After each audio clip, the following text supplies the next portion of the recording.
Salut Lou. Allô, Jouster. Tu dis Jouster parce que... Ah là, je commence. C'est moi qui ai lu. Non, vas-y. Non, mais en m'en venant ici, je repensais à notre relation. Ouais. Puis on a passé quoi? Maximum 12 heures ensemble dans notre vie. Genre. Si t'accumules les minutes, ouais. Je te connais quasiment plus sous le nom de Jouster que de Dolly, dans le fond. Ouais. Puis je suis content que tu me reçoives à ton podcast parce que c'est ça. Après seulement 12 heures, je fais partie des 10 invités. Je suis chanceux. Voilà. Je tiens à dire, parce qu'on en parlait il y a 2 secondes hors mic, puis j'ai pas encore pris la peine cette saison de dire merci. Mais à l'équipe, c'est beau. Merci tellement de faire ce projet. Ça me touche profondément. Tout le monde qui travaille dessus. Charles, Rosalie, Guillaume, Léonie, Phil, Dom, Raph. Tu m'emmènes, il y en avait juste 4. J'en ai juste vu 4. T'as juste des noms, mon gars. Oui, vous contribuez toutes d'une manière différente au projet. Puis pourquoi ça me touche que vous preniez part à ce projet puis vous mettez votre cœur dedans, parce que c'est un projet palpitant qui me parle. Puis je suis tellement content d'inviter des gens que je trouve talentueux puis qui partagent des valeurs, que ce soit via le médium de la photo ou pas de la photo. Mm-hmm. Fait que toi, tu fais de la photo dans le fond. Non, ok, shit. Attends, passe-moi tes cartes. Oh, ça, j'ai code. Mais en gros, on se connaît parce que je pense que la première fois, c'était un shoot en 2018. Right. J'ai fait mes recherches. On se connaît de par la photo, par contre. Ouais, on se connaît de par la photo. On a fait un shoot sur ta moto. Right. Puis dans un court de basket avec du linge par choix. Exact. Ouais. Puis après, on s'est recroisés par-ci, par-là, à C2, Montréal. On s'est recroisés au Darling. Ouais. Puis justement, on va reparler de ce moment-là au Darling, parce qu'il y a quelque chose que je suis curieux de savoir ton opinion aujourd'hui, parce qu'on n'a pas eu tant de conversation depuis ces moments-là. Non, on s'est recroisés, peut-être au Mayfair. Peut-être. Mais comme je disais off-mic, j'ai 2 modes. Mode tranquille, sober, comme en ce moment depuis quelques mois pour mon travail. Puis j'ai des modes très tannants. Et oui, ça se peut qu'on se soit croisés à certains moments. Peut-être j'ai oublié certains moments aussi. Fait que avec plaisir, tu m'en rappelleras certains. C'est drôle, on dirait que c'est Pilon qui parle, parce que Pilon, il dit la même chose, c'est comme mode on-off. Mais j'arrive de Hawaï avec Pilon. Ben, alors, peut-être qu'on est comme encore liés de par ce voyage-là, je sais pas. Je me souviens, je t'avais posé la question en 2018. OK, non, ça part comment tu te resets après des tournages? Est-ce que tu fais encore comme le voyage, sortir du pays, encore ta manière? Full. Oui. C'est sûr que là, ça a changé. J'ai pris beaucoup de maturité. J'ai pris. Je veux dire, là, depuis qu'on s'est parlé, j'ai construit des maisons. Fait que c'est sûr que là, mes périodes de congé, ils se changent en. L'investissement de mon temps va ailleurs que des voyages parce que j'ai l'impression d'avoir plus de responsabilités que j'en avais en 2018. Puis je le sens aussi que ça change en moi. Mes priorités changent. Ouais. Fait que là, c'est sûr que dès que j'ai des congés, ça va vraiment dans gérer la maison, gérer les chantiers, whatever. Puis quand je peux, oui, je m'en vais hors du pays. Puis j'ai été un peu victime, entre guillemets, de mon succès dans les dernières années, même pendant la pandémie. Je veux dire, c'est drôle parce que j'ai rencontré une amie qui est hôtesse de l'air qui m'a mis sur ses passes d'avion. Puis je suis un grand voyageur, moins que toi, mais j'ai voyagé beaucoup dans ma vie. Mm-hmm. Puis pour te donner une idée, dans les 3 dernières années, c'était pendant la pandémie, mais j'ai jamais eu le temps de partir quelque part. Puis j'aurais dû et j'aurais pu, parce que j'aurais pu avoir accès à ces passes, puis aller en Nouvelle-Zélande pour 125 $, mais j'ai juste jamais eu le temps. Fait que ça te montre à quel point les priorités ont changé, puis j'ai travaillé beaucoup dans les 3, 4, 5 dernières années. Mm-hmm. Mais là, tu vois, là, j'en avais besoin à Hawaï avec les potes. Ben oui, surtout la pureté des paysages, je trouve que c'est comme... ça te c'était reground, vraiment... Ouais, puis au-delà de ça, je pense que c'était... Là, j'avais besoin d'être avec des chums de gars. Ouais. J'avais besoin d'être avec des tannants, de mettre mon cerveau à off, puis d'avoir mal au ventre tellement je ris. C'est ça. J'avais besoin de ça. Puis Maxime Gibault, Antoine-Olivier Pilon, puis un autre ami à moi, de mon plus vieil ami à vie. C'est quoi son prénom? Philippe Tramparbeau, qui avait jamais voyagé d'ailleurs. No way. Le plus loin qu'il était allé, c'était à New York en voiture. Fait que là, c'était sur ma bucket list de vie, en fait, que son premier voyage en avion, ce soit avec moi. Puis là, je suis content. J'ai rayé ça cette année. C'est surtout une grosse destination comme ça, là. Il y a capoté. Première fois à Hawaï? Première fois à Hawaï pour moi, oui, exact. Ça va être fou, les paysages. C'était incroyable. Ça se transmet pas en photo? Non, pas du tout. Non, c'est ça. Ben, ça arrive souvent, là. Tu pourras plus en parler que moi. Mais oui, à chaque fois que tu fais un story ou un whatever, t'es comme, c'est tellement pas ça, mettons. Mais ouais, j'ai vraiment passé du bon moment. Mais c'est ça, au-delà du paysage, comme ce qui m'habite quand je ferme les yeux puis je pense à ça, c'est mes boys. Puis à quel point je suis chanceux d'en avoir qui sont aussi près de moi. Puis, puis c'est ça. Tu sais, dans les dernières années, j'ai perdu des boys au combat pour multiples raisons, que ce soit du MeToo, que ce soit des divergences d'opinion. Tu sais, on arrive à cet âge-là dans notre vie où est-ce qu'on laisse tomber du monde, puis autant que ça fait de la peine. J'ai écouté je saute du coq à l'âne, mais j'ai écouté une entrevue où c'était quelqu'un c'était comme un acceptance speech d'un trophée quelconque, puis cet artiste-là parlait de ça, puis il comparait les amis qui tombent au combat au fil des années comme des boosters sur une fusée. Oh. Puis c'était comme, ta fusée, elle s'en va, puis le booster va finir par partir, mais pour permettre à la fusée de monter, il fallait avoir le booster. Fait qu'à un point, tes amis vont t'avoir permis d'évoluer, mais c'est juste qu'ils sont pas sur le même rythme que toi ou sont plus sur le même life path. Fait qu'ils vont te laisser tomber, mais il faut pas que tu oublies qu'ils t'ont permis d'aller là, tu sais. Puis je suis comme, wow, je relate vraiment à ça, tu sais. J'ai vraiment beaucoup d'amis qui, sans eux, je serais jamais où est-ce que je suis aujourd'hui. Puis que là, malheureusement, sont plus dans ma vie. Ça n'enlève pas le bien que ces personnes nous ont amené. Complètement. Moi, c'est exact. Je trouve, j'ai fait quelque chose pendant la pandémie que j'ai écrit j'ai fait des ruptures amicales. Comme vraiment, comme une rupture amoureuse. Ouais. J'ai écrit un long texte, expliqué à la personne, comme merci d'avoir été dans ma vie, mais je crois que pour ces raisons-ci, je ne vois plus la pertinence de chiller avec toi pour plein de raisons, pour diffèrent vraiment, sont très wide, mais je trouve que ça donne un sense of closure qui fait du bien, qui est comme pas ressourçant, mais qui, tu sais, je t'empêche, je t'explique ma démarche, au lieu de juste te ghost, whatever, puis je trouve que ça fait du bien. C'est pas quelque chose qu'on fait de faire des ruptures amicales, mais je trouve ça important dans la communication saine. J'adore ça, puis ça me rejoint à un certain point. J'ai fait l'inverse, en fait. J'ai fait des pardons. Tu sais, je me suis assis en milieu d'année passée, puis j'étais comme, depuis que je suis tout petit, quel ami ou quelle connaissance ou quel collègue m'ont fait de la peine ou peut-être que j'ai fait de la peine à ces personnes-là, puis que inconsciemment, ça a laissé des coquilles ou des débris dans mon âme, genre, puis que au quotidien, ça doit m'affecter sans que je le sache dans les sédiments de ma personne. Puis il y a comme 3 noms qui sont sortis, puis j'étais comme, même si je communique même plus avec eux depuis 3 ans, c'est important pour moi de fermer ça. Fait que même affaire, j'ai écrit des lettres, puis il y en a même un que j'ai rencontré en personne, puis j'étais comme, je sais qu'on se parle plus, je sais, t'es même pas obligé de venir au meeting si ça te tente pas, mais je pense que j'ai juste besoin qu'on fasse la paix sur peut-être une incompréhension ou un manque de maturité à ce moment-là, que finalement, ça a fait comme ça a créé une boule qui n'avait pas rapport, tu sais. Fait que je trouve ça beau, ce que tu dis, parce que ça fait du bien de grandir pour ces raisons-là, tu sais, de prendre la maturité puis d'être plus en ligne avec nos valeurs, puis de prendre des actions qui sont en ligne avec nos valeurs. Puis ça fait du bien, là. Ça fait du bien. Ça fait vraiment du bien. Puis là, à ce jour, je pense que il y a un ami, puis ça, c'est comme une grosse affaire, mais un frère qui, là, il est plus dans ma vie en ce moment, puis ça me rend, c'est la plus grande tristesse de ma vie, là. C'est un collègue aussi avec qui j'ai travaillé beaucoup, puis on a décidé de se donner du temps. Puis j'espère que ça va revenir un jour. Je nous le souhaite parce qu'à 2, je pense qu'on est une meilleure équipe que les 2 individuellement. Mais oui, ça fait tellement du bien de faire ça. Puis je pense que j'ai fait la paix avec tout ce qui m'entoure, sauf cette personne-là encore, mais ça viendra en temps et lieu. Puis je me sens vraiment plus libre. Puis ma relation aussi à décevoir les autres ou à l'opinion des autres a changé grâce à ça parce que c'est ça, d'avoir fait la paix avec eux, on dirait que je me donne moins de pression que les autres. L'opinion des autres interfère avec ma manière d'agir, tu sais, parce que je suis un électron libre maintenant parce que je suis plus attaché avec personne de manière négative, tu sais. En tout cas, ça a eu du bon. Je sais même pas comment on est rendu là, ça fait 6 minutes. Let's go, buddy! Mais good. Si tu veux ramener vers du ludique plus, je t'invite à le faire. Sinon, on va dans 1h30, on va être brûlé. Même avec Sophie, tu sais, ça avait commencé super cool dans le podcast, tout de suite vulnérable. C'est tellement beau. J'avais demandé à Sophie. Mélis, on parle? Ouais. OK. Comment tu te sens? Puis pourquoi je me sens seul?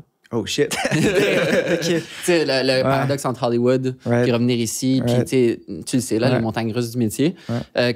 T'es dans l'agence M, qui est un peu comme, bizarrement, ma nouvelle famille, même si je suis pas comédien. Je comprends. Je peux comprendre pourquoi. Puis c'était ma famille depuis une couple d'années. Puis moi aussi, c'est vraiment un sentiment de famille. Puis à force de chiller avec mon agent dans des premières, Antoine-Olivier Pilon, qui est un ami à moi, Émile Schneider, un autre ami, c'est du monde avec qui je chill de base. Et là, quand tu ajoutes dans l'équation mon agent, qui est très cool, ben ça crée des liens. Puis là, tu vois, Émile, Pilon, tout ça commence à se greffer à cette agence-là. Puis ils me disent toute la même affaire. J'ai l'impression que c'est ma mère, genre.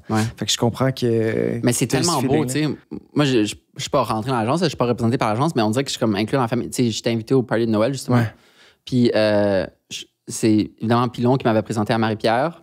L'agence M, qui est une agence de représentation d'artistes. Il y a des humoristes, il y a des réalisateurs, il y a des comédiens, comédiennes, des auteurs.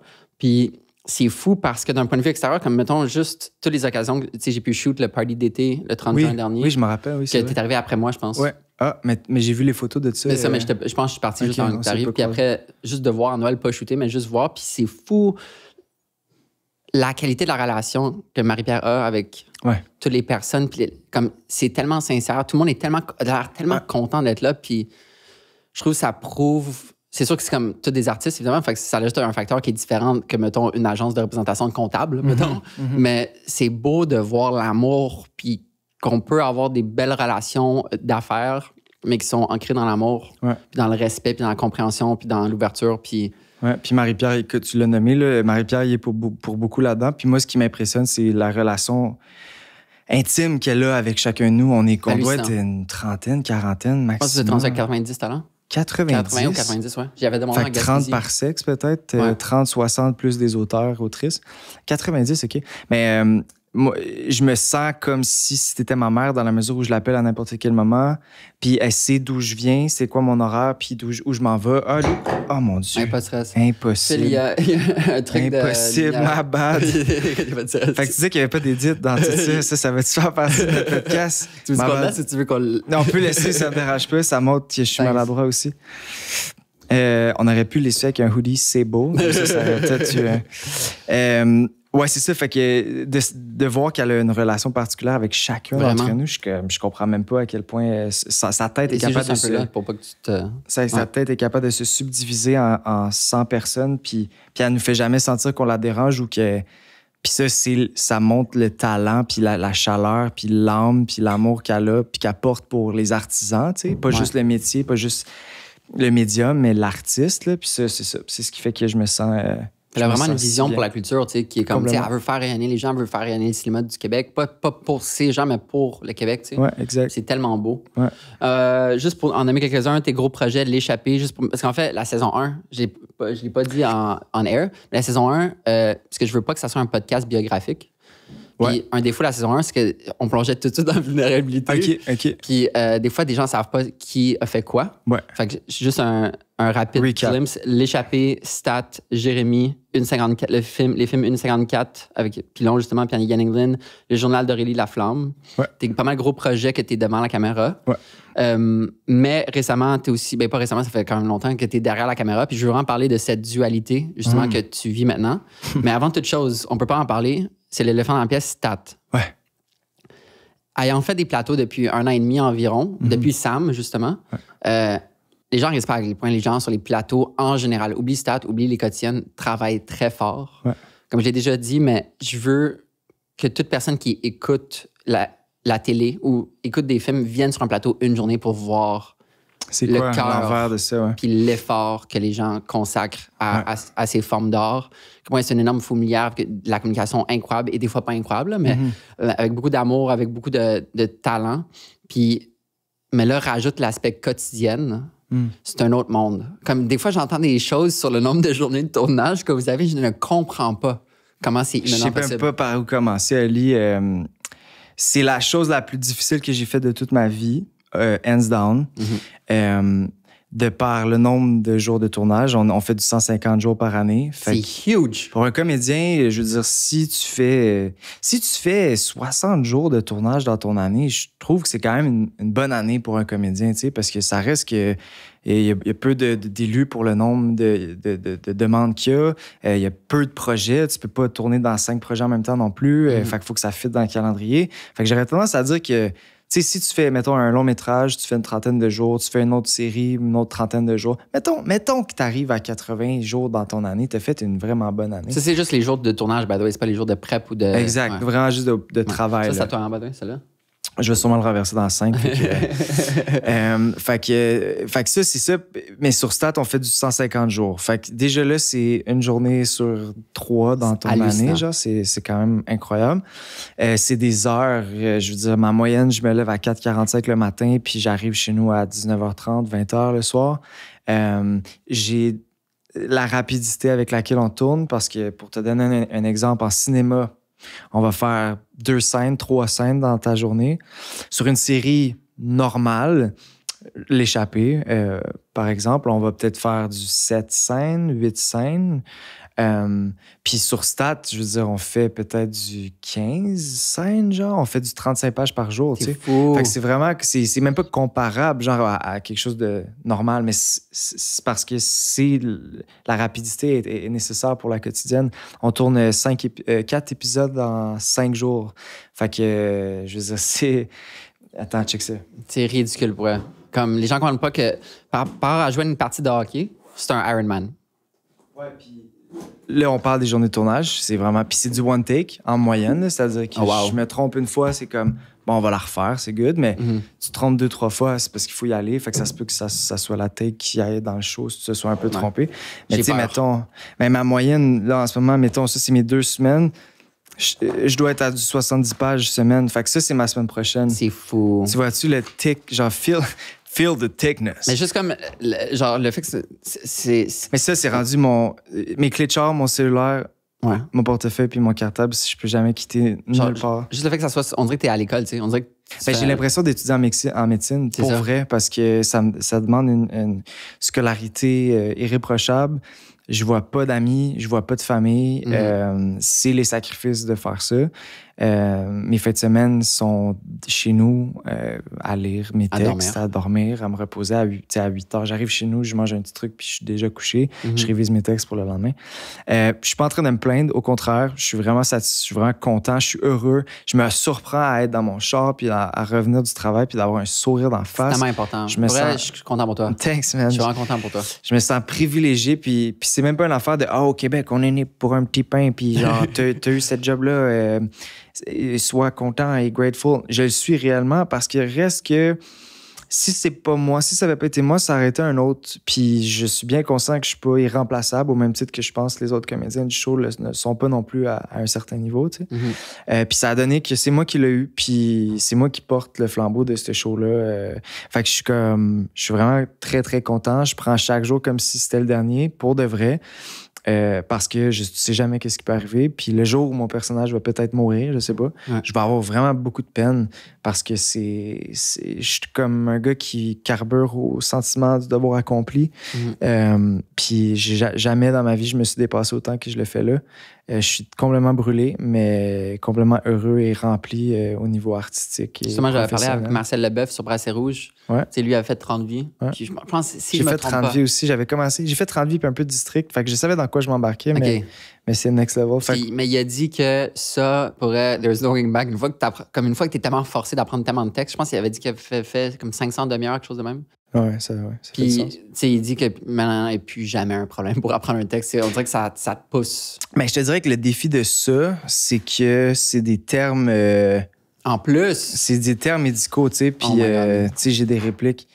Attends, là, je suis comme même... Je suis burn, là, mais j'ai des pianos de textes de... Des répliques. Un monologue. Ben, c'est pas un monologue parce que tu parles avec d'autres mondes en scène, mais c'est un piano, on dit ça, c'est juste comme un shitload de mots, comme un paragraphe là, que tu récites. Puis c'est à travers ce paragraphe-là, tu as des noms de maladies, des noms de tests, des noms de médicaments, des quantités de milligrammes, de bolus, de MSC, de salin, de soluté, de perfusion de vasopresseurs. Fait que c'est comme, il y a 1000 affaires que tu dois comprendre dans ta tête puis essayer d'imager malgré le fait que tu n'es pas un médecin, tu sais. Puis en plus de ça, il y a la manipulation à intégrer, c'est-à-dire que si je suis en train de faire une thoracotomie, je dois tout dispatcher l'info à mon équipe en même temps que je pogne le scalpel, j'ouvre, je pogne le truc, puis on a la chance d'être bien encadré. Il y a tout le temps des vrais infirmières avec nous sur le plateau. Il y a tout le temps un médecin au bout du fil, si jamais. Il regarde les épisodes aussi. Fait que dès qu'il y a quelque chose qu'il voit qui fait pas de sens qu'on a fait, il nous appelle tout de suite. Puis il est comme, prochaine fois, faut pas que ça... Tu sais, fait qu'on est comme encadré pareil. Mais reste que j'ai peut-être un 15 minutes de brief avant ma scène sur comment faire les manipulations. Puis ça reste que c'est des choses excessivement précises. Fait que c'est un défi de tous les instants. Faut que tu sois concentré comme à un autre niveau. En plus de se faire critiquer dans les médias au début quand la sortie. Complètement. Ça doit quand même t'affecter. Ça, vous essayez tellement. Évidemment, t'es pas en contrôle de tout, mais quand tu fais critiquer que ça n'aurait pas été fait comme ça. C'est clair que ça fait de quoi parce que si les gens savaient. En fait, je suis divisé en deux parce que si les gens savaient le carcan dans lequel on doit faire toutes ces manipulations-là en termes de délai. Comme je dis tantôt, le délai d'apprentissage de texte, le délai d'apprentissage de manipulation, c'est incroyable à quel point c'est difficile. Puis on a vraiment à cœur le désir de vouloir représenter ces corps de métier-là de la manière la plus juste et honnête possible.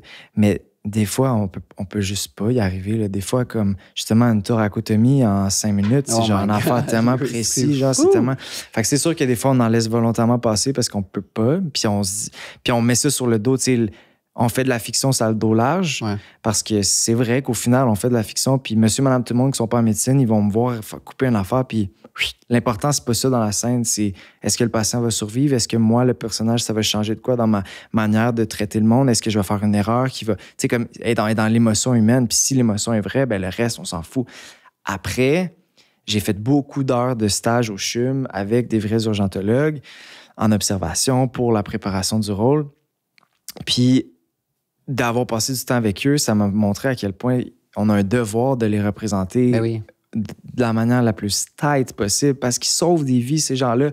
Fait que, tu sais, si j'ai envie qu'ils soient avec leur famille, qu'ils connaissent pas vraiment leur job, du day-to-day, là, c'est quoi leur chiffre, puis qu'ils zappent, puis ils tombent sur ça, ils sont comme « Ah, ben oui, tu vois, ouais, ça fait du sens, ça, c'est ce que je fais. » Parce que si je fais n'importe quoi, j'envoie quel message, tu sais, puis... Fait que je l'ai à cœur, puis tu vois, là, ça fait 120 jours que je tourne. J'arrive là d'une autre observation que j'ai fait au CHUM. Je me suis rajouté un 3 heures dans ma semaine qui était vraiment ridicule déjà, mais j'arrive de là parce que j'ai à cœur vraiment d'être... J'ai un souci de perfectionnisme vraiment élevé, puis j'ai à cœur de les représenter de la manière la plus honnête possible avec le coffre à outils que j'ai. Puis tu sais, je trouve pour le restant, un peu comme moi, c'est câble le parallèle, mais avec Travailleur, quand je suis revenu du dernier voyage pour faire le livre, j'arrêtais pas, je m'étais tellement développé le réflexe, vu que j'avais shoot le dernier segment 3 mois, de tout le temps, quand je marche, quand je suis en auto, quand je suis assis, tout le temps chercher des travailleurs avec mes yeux dans la rue. Mm-hmm.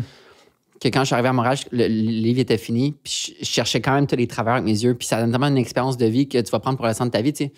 J'ai fait un projet sur les églises, que maintenant, je suis pas tout le temps dans toutes les églises, c'est toutes les... Vu qu'ils débordent tellement par-dessus l'architecture montréalaise, toi, dans le futur, quand tu vas aller à l'urgence, tu vas tellement vivre une game différente, tu sais. Ben, c'était drôle parce que c'est ça, j'ai fait comme peut-être 50 heures d'observation avant la première journée de tournage de Stat, et j'étais dans l'hôpital...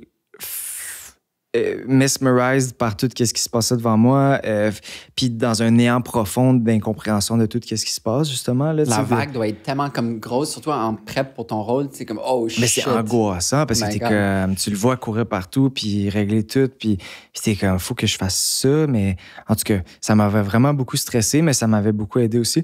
Puis là, d'y retourner aujourd'hui, je comprends tellement plus d'affaires, genre, sans jamais dire que j'ai une once de médecine en moi, mais leur conversation de lactate ringé, puis de bolus, justement, puis de écoute, là, j'ai un blanc sur les termes, mais genre, des ECG, il y a tellement d'affaires que là, je suis comme, oui, je sais exactement c'est quoi, puis si tu me donnes des outils, je pourrais te débrouiller à peu près pour savoir comment faire, tu sais. Fait que ça, c'est vraiment cool, c'est un life skill incroyable à avoir. Mais en contrepartie, j'ai vécu un truc la semaine passée qui était quand même fascinant, là, mais j'étais au restaurant, on était dans comme une petite section, il y avait trois groupes différents qui mangeaient au resto, le mien, puis 2 autres. Puis la table d'à côté, il y a un gars qui commençait à faire une crise d'épilepsie. À côté de moi, il tombe à terre, puis là, il est en convulsion, puis ça. Moi, je suis complètement figé de ce qui est en train de se passer, puis par un heureux hasard, l'autre table, c'était une table remplie d'infirmières qui étaient sur leur pause. Puis, fait que bon, ils se sont levés. Puis, ils l'ont mis sur le côté gauche. Ils ont enlevé la bouchée de pain de la langue. Tout de suite, elle a vu qu'il y avait un ventilateur devant une source de lumière. Elle a fait arrêter le ventilateur parce qu'il était comme ça. Ça aurait pu déclencher. Comme c'était juste un scan. Puis moi, j'étais de même avec ma fourchette, genre, j'étais comme, what the fuck? Puis là, pendant qu'elle était en train de, genre, mettre de l'eau, puis tu sais, elle me regarde, elle dit, ouais, docteur Faubert, pas vraiment utile, hein? Là, j'étais comme, what the fuck? Mais, puis tu sais, c'était full drôle la manière dont elle me l'a dit, mais ça m'a fait réaliser à quel point, dans le studio, je mets mon soude, puis je suis comme, ouais, je sais de quoi, qu'est-ce que je fais. Ouais. Dans un vrai contexte, je suis comme, chevreuil sur l'autoroute. Puis j'en parlais aussi tantôt avec l'urgentologue avec qui j'étais.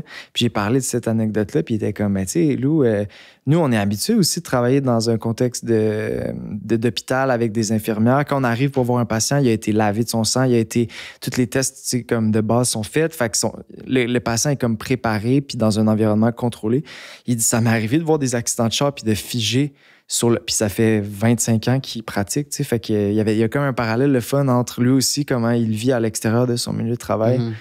Fait qu'en tout cas, anecdote que j'ai trouvé. Mais c'est fou, justement, je pense que c'est Pilon qui m'avait dit ça, que qu'est-ce qu'il aime le plus, c'est qu'il va pouvoir avoir 1000 vies dans sa vie. Ben, ouais, puis ça, c'est quelque chose qui revient beaucoup dans les. Quand tu parles en entrevue. J'ai tellement entendu d'entrevues avec des comédiens qui disent ça parce que c'est vrai, c'est un métier qui. Je veux dire, j'ai fait une 54 avec lui, je me suis entraîné quasiment 6 mois de temps sur la course de 800 mètres. Fait que j'ai comme vécu la vie d'un athlète. Après ça, tu fais de l'échappée. Ben, j'ai été. Fait que tu sais, il y a beaucoup de knowledge. Puis le métier d'acteur est un métier fascinant qui ouvre la porte sur beaucoup de privilèges, dont se faire accueillir au CHUM. Je veux dire, puis j'en profite pour le remercier si jamais quelqu'un qui m'a accueilli regarde ça, parce que merci, genre, c'est incroyable, là, la chance d'être aux premières loges de tout ça. Puis, je veux dire, il est en train de sauver la vie de quelqu'un, puis il prend le temps de m'expliquer qu'est-ce qu'il fait pour que je comprenne. Puis, fait que c'est ce métier-là, oui, te permet de vivre 1000 vies. Puis en plus, c'est pas juste d'apprendre des mots sur ces vies-là, c'est comme de te faire plonger en immersion dans tout ça. C'est débile. Je sens que c'est le plus gros parallèle avec la photo ou la vidéo documentaire, tu sais, de se faire ouvrir des portes dans endroits qu'on n'aurait jamais accès. C'est vrai. De plonger dans ce monde-là. Tu sais, on le représente de manière différente, mais je me sens tellement choyé.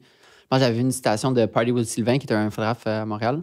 Puis il avait dit, la plus belle chose qu'on peut donner à un photographe, c'est la confiance. C'est tellement...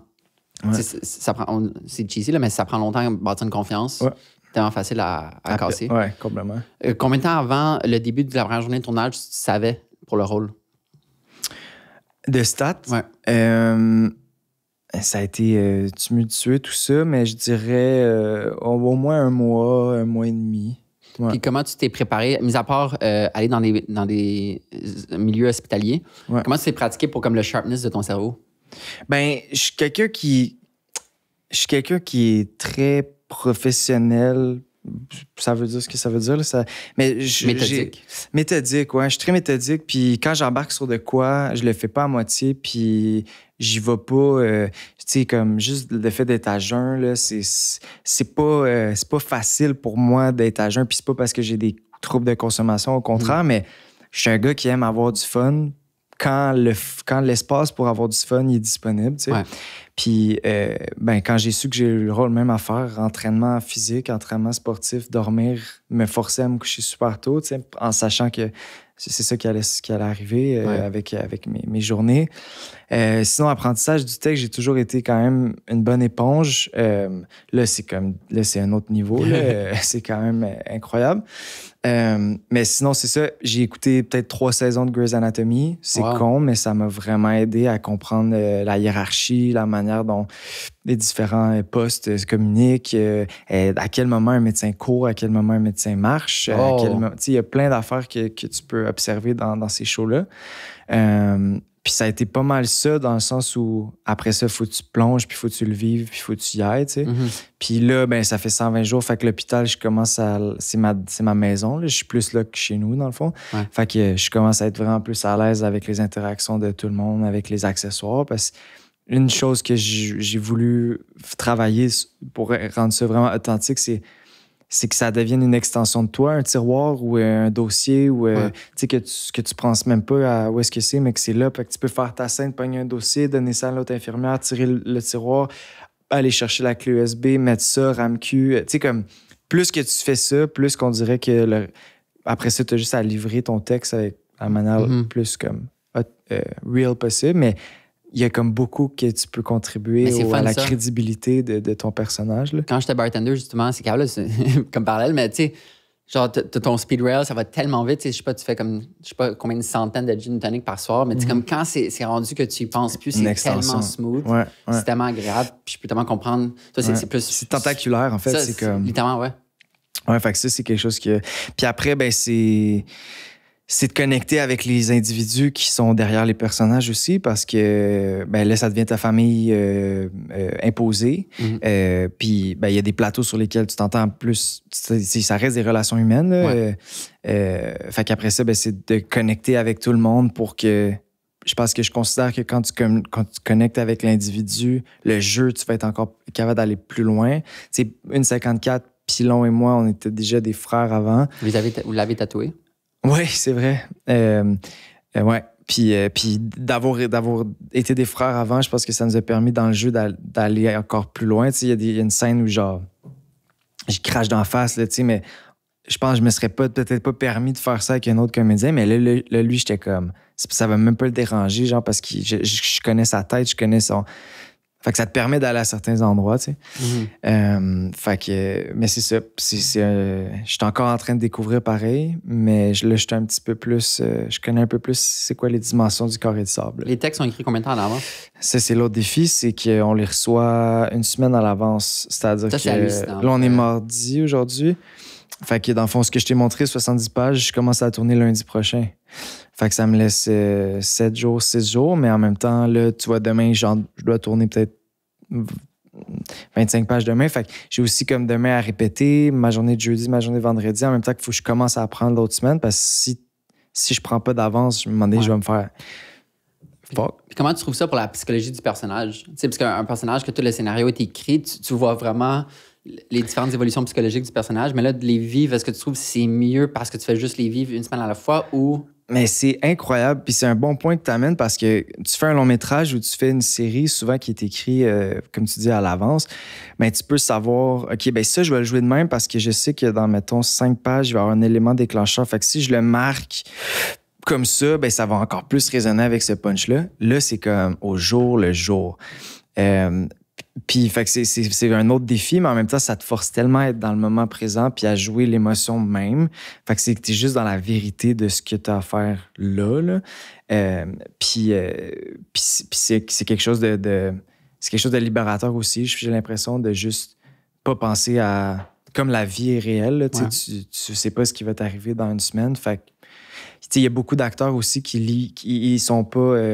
J'ai écouté une entrevue avec Nathalie Portman dans les Masterclass. Ouais. Puis elle disait que quand elle fait un projet, elle lit jamais les scènes qui sont pas les siennes, dans lesquelles elle n'est pas. Oh. Parce que elle dit, ben, mon personnage n'est pas supposé connaître la discussion des autres, tu sais. Puis il y a quelque chose que je suis comme, ouais, c'est quand même vrai que... C'est vrai que si tu lis ce qu'ils disent de toi, ça pourrait influencer un peu la manière dont tu joues. Ouais. Fait que bref, de l'avoir au compte-gouttes comme ça, ben, tu dis, je vais jouer là, ce que j'ai à faire là en fonction de ce que je connais, d'où j'arrive. Puis après ça, ben là, tu reçois les textes de la semaine d'après, puis t'es comme, à qui je m'en vais là? C'est vraiment excitant. Fait que t'es tout le temps en train de débroussailler ton personnage. Dirais-tu que comme ça te force à plus vivre les émotions du personnage? Ouais, plus fine-tuned avec...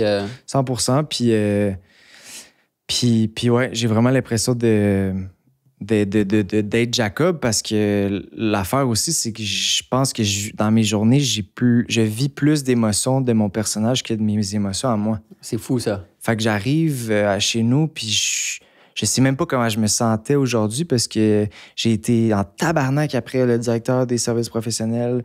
J'ai perdu un patient, j'ai braillé, j'ai tombé en amour avec une fille, puis... mon chat est mort, genre. C'est ça que j'ai vécu aujourd'hui. Fait que j'arrive chez nous, puis je suis comme, moi, Lou, comment je vais? Ouais. Au pire, je vais me dormir, puis demain, je vais savoir, mais demain, ça revient. Fait qu'en ce moment, je vis plus Jacob que moi, puis ça devient un moment donné que c'est... Je pense qu'au fil du temps, ça peut être problématique parce que je sais... de savoir qui t'es, puis comment tu te sens, ça a un impact, le jeu de comédien... parce que justement, tu vis beaucoup d'émotions à travers quelqu'un d'autre qui est fictif, mais tu les vis pour vrai, les émotions. Ouais. Et là, la différence. Je trouve, tu sais, le métier d'acteur et de comédien, c'est super glorifié dans la société. Tu sais, on est comme, je rêve d'être comme connu, je rêve de jouer dans des gros films et tout. Tu sais, on dirait que tout le monde... c'est un métier qui est glorifié depuis un jeune âge. Complètement, ouais. Mais c'est que les gens ne réalisent pas, je trouve, d'où pourquoi je t'avais demandé la question en 2018 puis d'où pourquoi je te l'ai redemandé au début. Comment tu fais pour reset ta tête? Parce que justement, l'aspect psychologique de...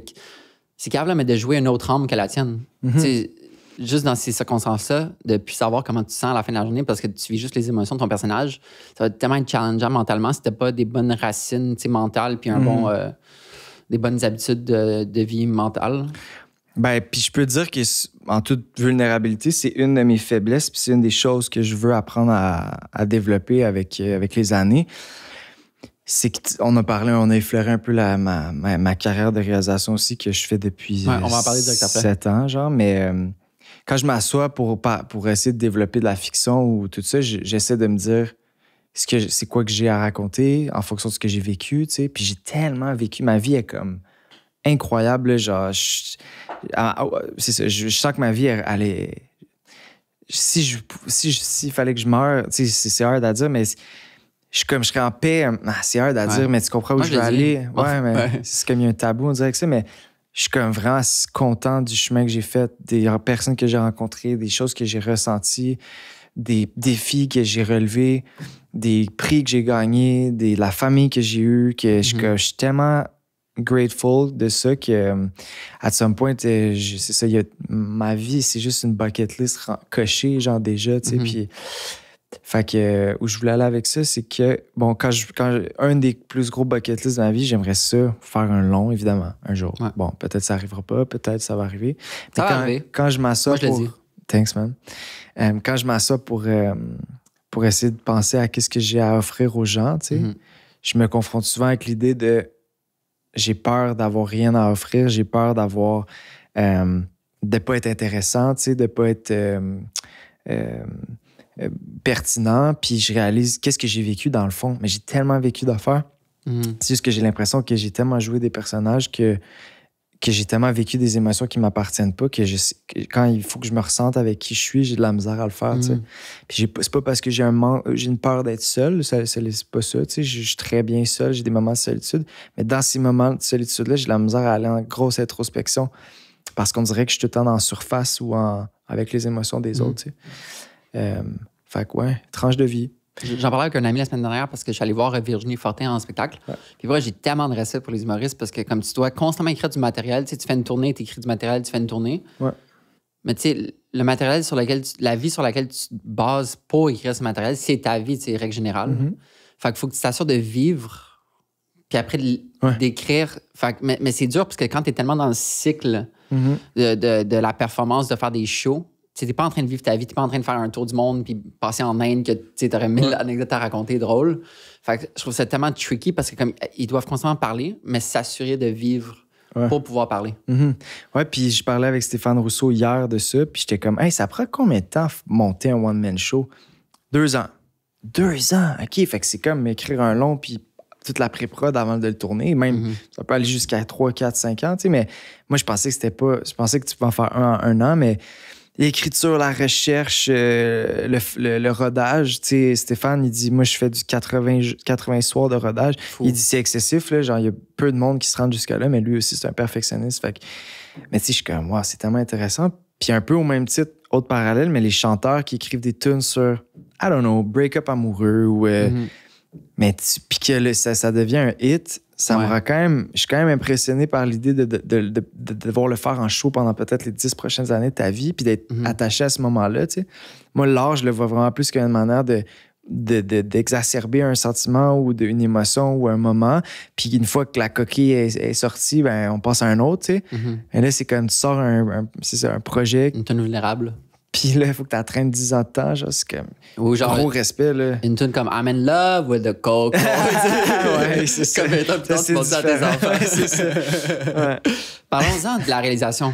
Parce que je trouve que tu as vraiment su bien, pas te positionner, mais vraiment avoir une certaine balance en termes de projet. C'est sûr que tu joues plus, on dirait. Mais tu sais, la balance d'être devant, derrière la caméra, quel plaisir tu tires devant, puis ensuite, quel plaisir lack que tu combe un peu derrière. Wow, OK. Ça, c'était lourd, là. Ouais. C'est comme un chapitre. Regarde, je commence déjà à être brûlé de la vie, genre de ma journée. Alors, cérébralement, sache-le, ça se peut que je m'en fâche. Moi, je m'en fâche tout le temps. Fait que tu peux pas être pire que moi. All right. Grosse question, full pertinent. Ça dépend des années. Il y a des années où j'ai 80% plus joué puis 20% plus fait de la réal. Il y a des années où c'est l'inverse. J'ai toujours joué dans une année, j'ai toujours fait de la réal dans une année. Ça, c'est depuis justement les 7 dernières... Ça fait depuis que ça doit faire 10-12 ans que je suis comédien. Puis là, ça doit faire 6-7 ans que je fais de la réal aussi. Mais c'est ça. Dans chaque année, à équilibre divers, je fais les deux. Puis une des affaires que je trouve les plus weird, c'est que comme là, je suis dans un moment de ma vie où je suis plus comédien, puis j'ai même pas le temps quasiment de faire de la réal parce que j'ai juste physiquement pas de disponibilité. Et quand je suis sur un plateau comme comédien, puis qu'on me dit « Hey Lou, hein, j'ai vu telle pub que t'as faite, good job, hein? » Je deviens tellement gêné, mon gars, parce que je me sens tellement plus réel dans le moment présent. Puis l'inverse, tout autant, je suis sur un plateau. Comme là, cet été, j'ai travaillé sur les publicités d'Atmosphère, filiale de Sport Expert. Peut-être on va excuse-moi. Peut-être t'entends-tu sur les coups de table, un peu? Fait que j'ai travaillé sur des publicités de Atmosphère, puis tout le long du projet, ben, tu sais, on m'a parlé de « Ah oui, c'est vrai, tel rôle, là. » Puis encore là, j'étais tellement gêné, parce que j'étais comme « Non, je suis pas comédien, je suis réel, tu sais. Fait que c'est vraiment dur pour moi d'avoir les deux chapeaux, puis quand je suis d'un bar, j'ai aucune estime de mon travail de l'autre bar, mais quand je reviens de l'autre bar, c'est l'inverse. C'est vraiment spécial comme feeling. C'est comme deux chapeaux. T'en mets un, puis t'es comme wow. Exact. Puis je suis content que ça soit devenu de même, quoi qu'il va falloir atteindre un certain équilibre. Mais parce que quand j'ai commencé à faire de la réal, ce que je trouvais difficile, c'est d'être sur un plateau comme comédien puis de faire fi de la réalisation. C'est-à-dire que je me faisais diriger, j'étais incapable de pas regarder le choix de focal, de pas regarder le Kodak, de pas regarder le moniteur, de pas juger la shot qu'on est en train de faire, puis de pas avoir une déception ou un excitement de la shot qu'on est en train de faire versus ce que j'ai à offrir. C'est-à-dire que si je regarde la shot, puis je suis comme, c'est fucking laid. Genre, je juge que cette shot-là, selon mes goûts à moi, est laide. Ça me donnait moins envie d'aller loin dans ma perfo parce que j'étais comme pas en confiance avec le... Exact. Mais ça, c'est la pire affaire parce que faut que tu fasses confiance. No matter à qui tu fais confiance, si tu décides que tu es là comme comédien, il faut que tu te donnes à 100% pour cette personne-là. Il faut que tu te donnes pour le réel. C'est lui le chef d'orchestre, c'est lui le maître du jeu. Puis tu as tout à gagner à comme plonger dans son univers pour y donner le meilleur que tu as, pour le bien du projet. Ouais. Mais ça m'a pris des années avant de comprendre que c'est un chapeau à la fois. T'sais. Puis c'était juste parce que j'étais passionné de ça. Puis j'avais juste envie de pousser le dolly, moi, puis de faire le rack focus, puis genre de changer l'ND. Là, c'est comme ça me faisait triper, tu sais.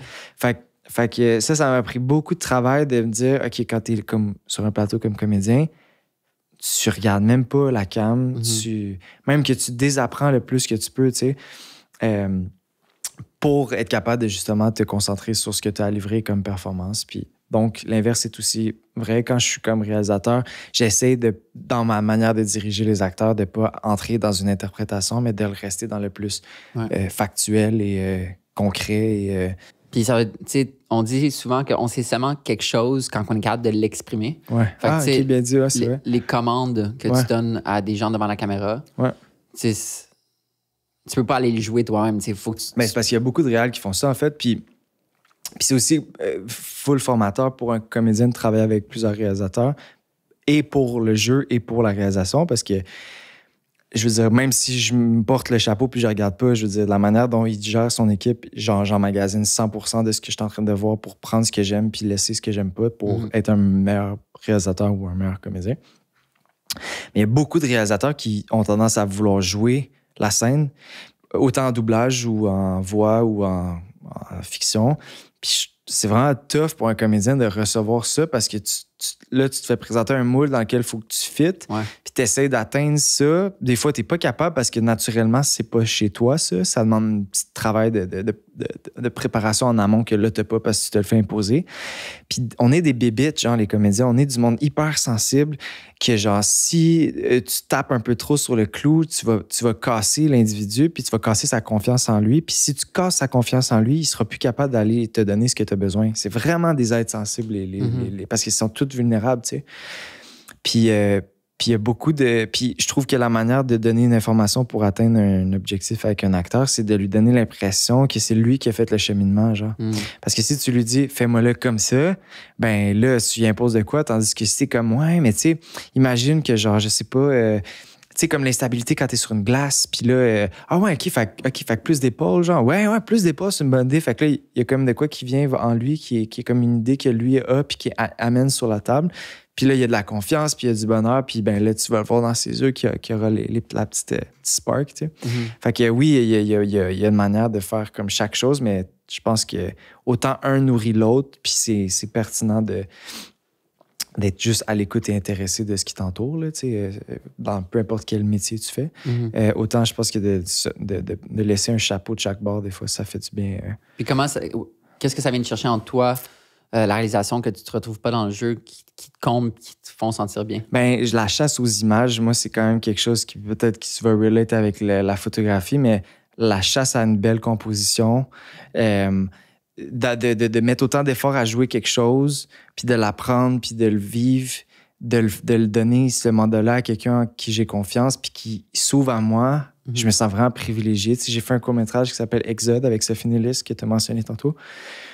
Puis elle m'a livré des morceaux d'elle, genre, puis j'étais tellement ému et choyé d'avoir accès à ça parce que je sentais la confiance en moi. Ça, c'est quelque chose qui me rend vraiment heureux. Puis au-delà de ça, ben c'est ça, c'est la chasse aux images, puis c'est tout ce que ça prend pour arriver à faire une shot, tout le travail en amont, toute l'équipe. Tu sais, je veux dire, sur Stat, là, mettons que si tu as fait un peu de plateau, mais exemple, là, ça arrive que des fois, on tourne sans répéter. C'est-à-dire que, OK, on fait la 96B, tu pars de là, Lou, tu arrives là, tu prends le dossier là, puis tu dis ça à tel patient. OK, on l'essaye, action. Mais tu as un gars sur un dolly qui pousse le dolly pour me tracker moi sans savoir où je vais aller exactement. Ça se peut que j'accoste quelqu'un de plus. OK, il y a quelqu'un qui s'adapte.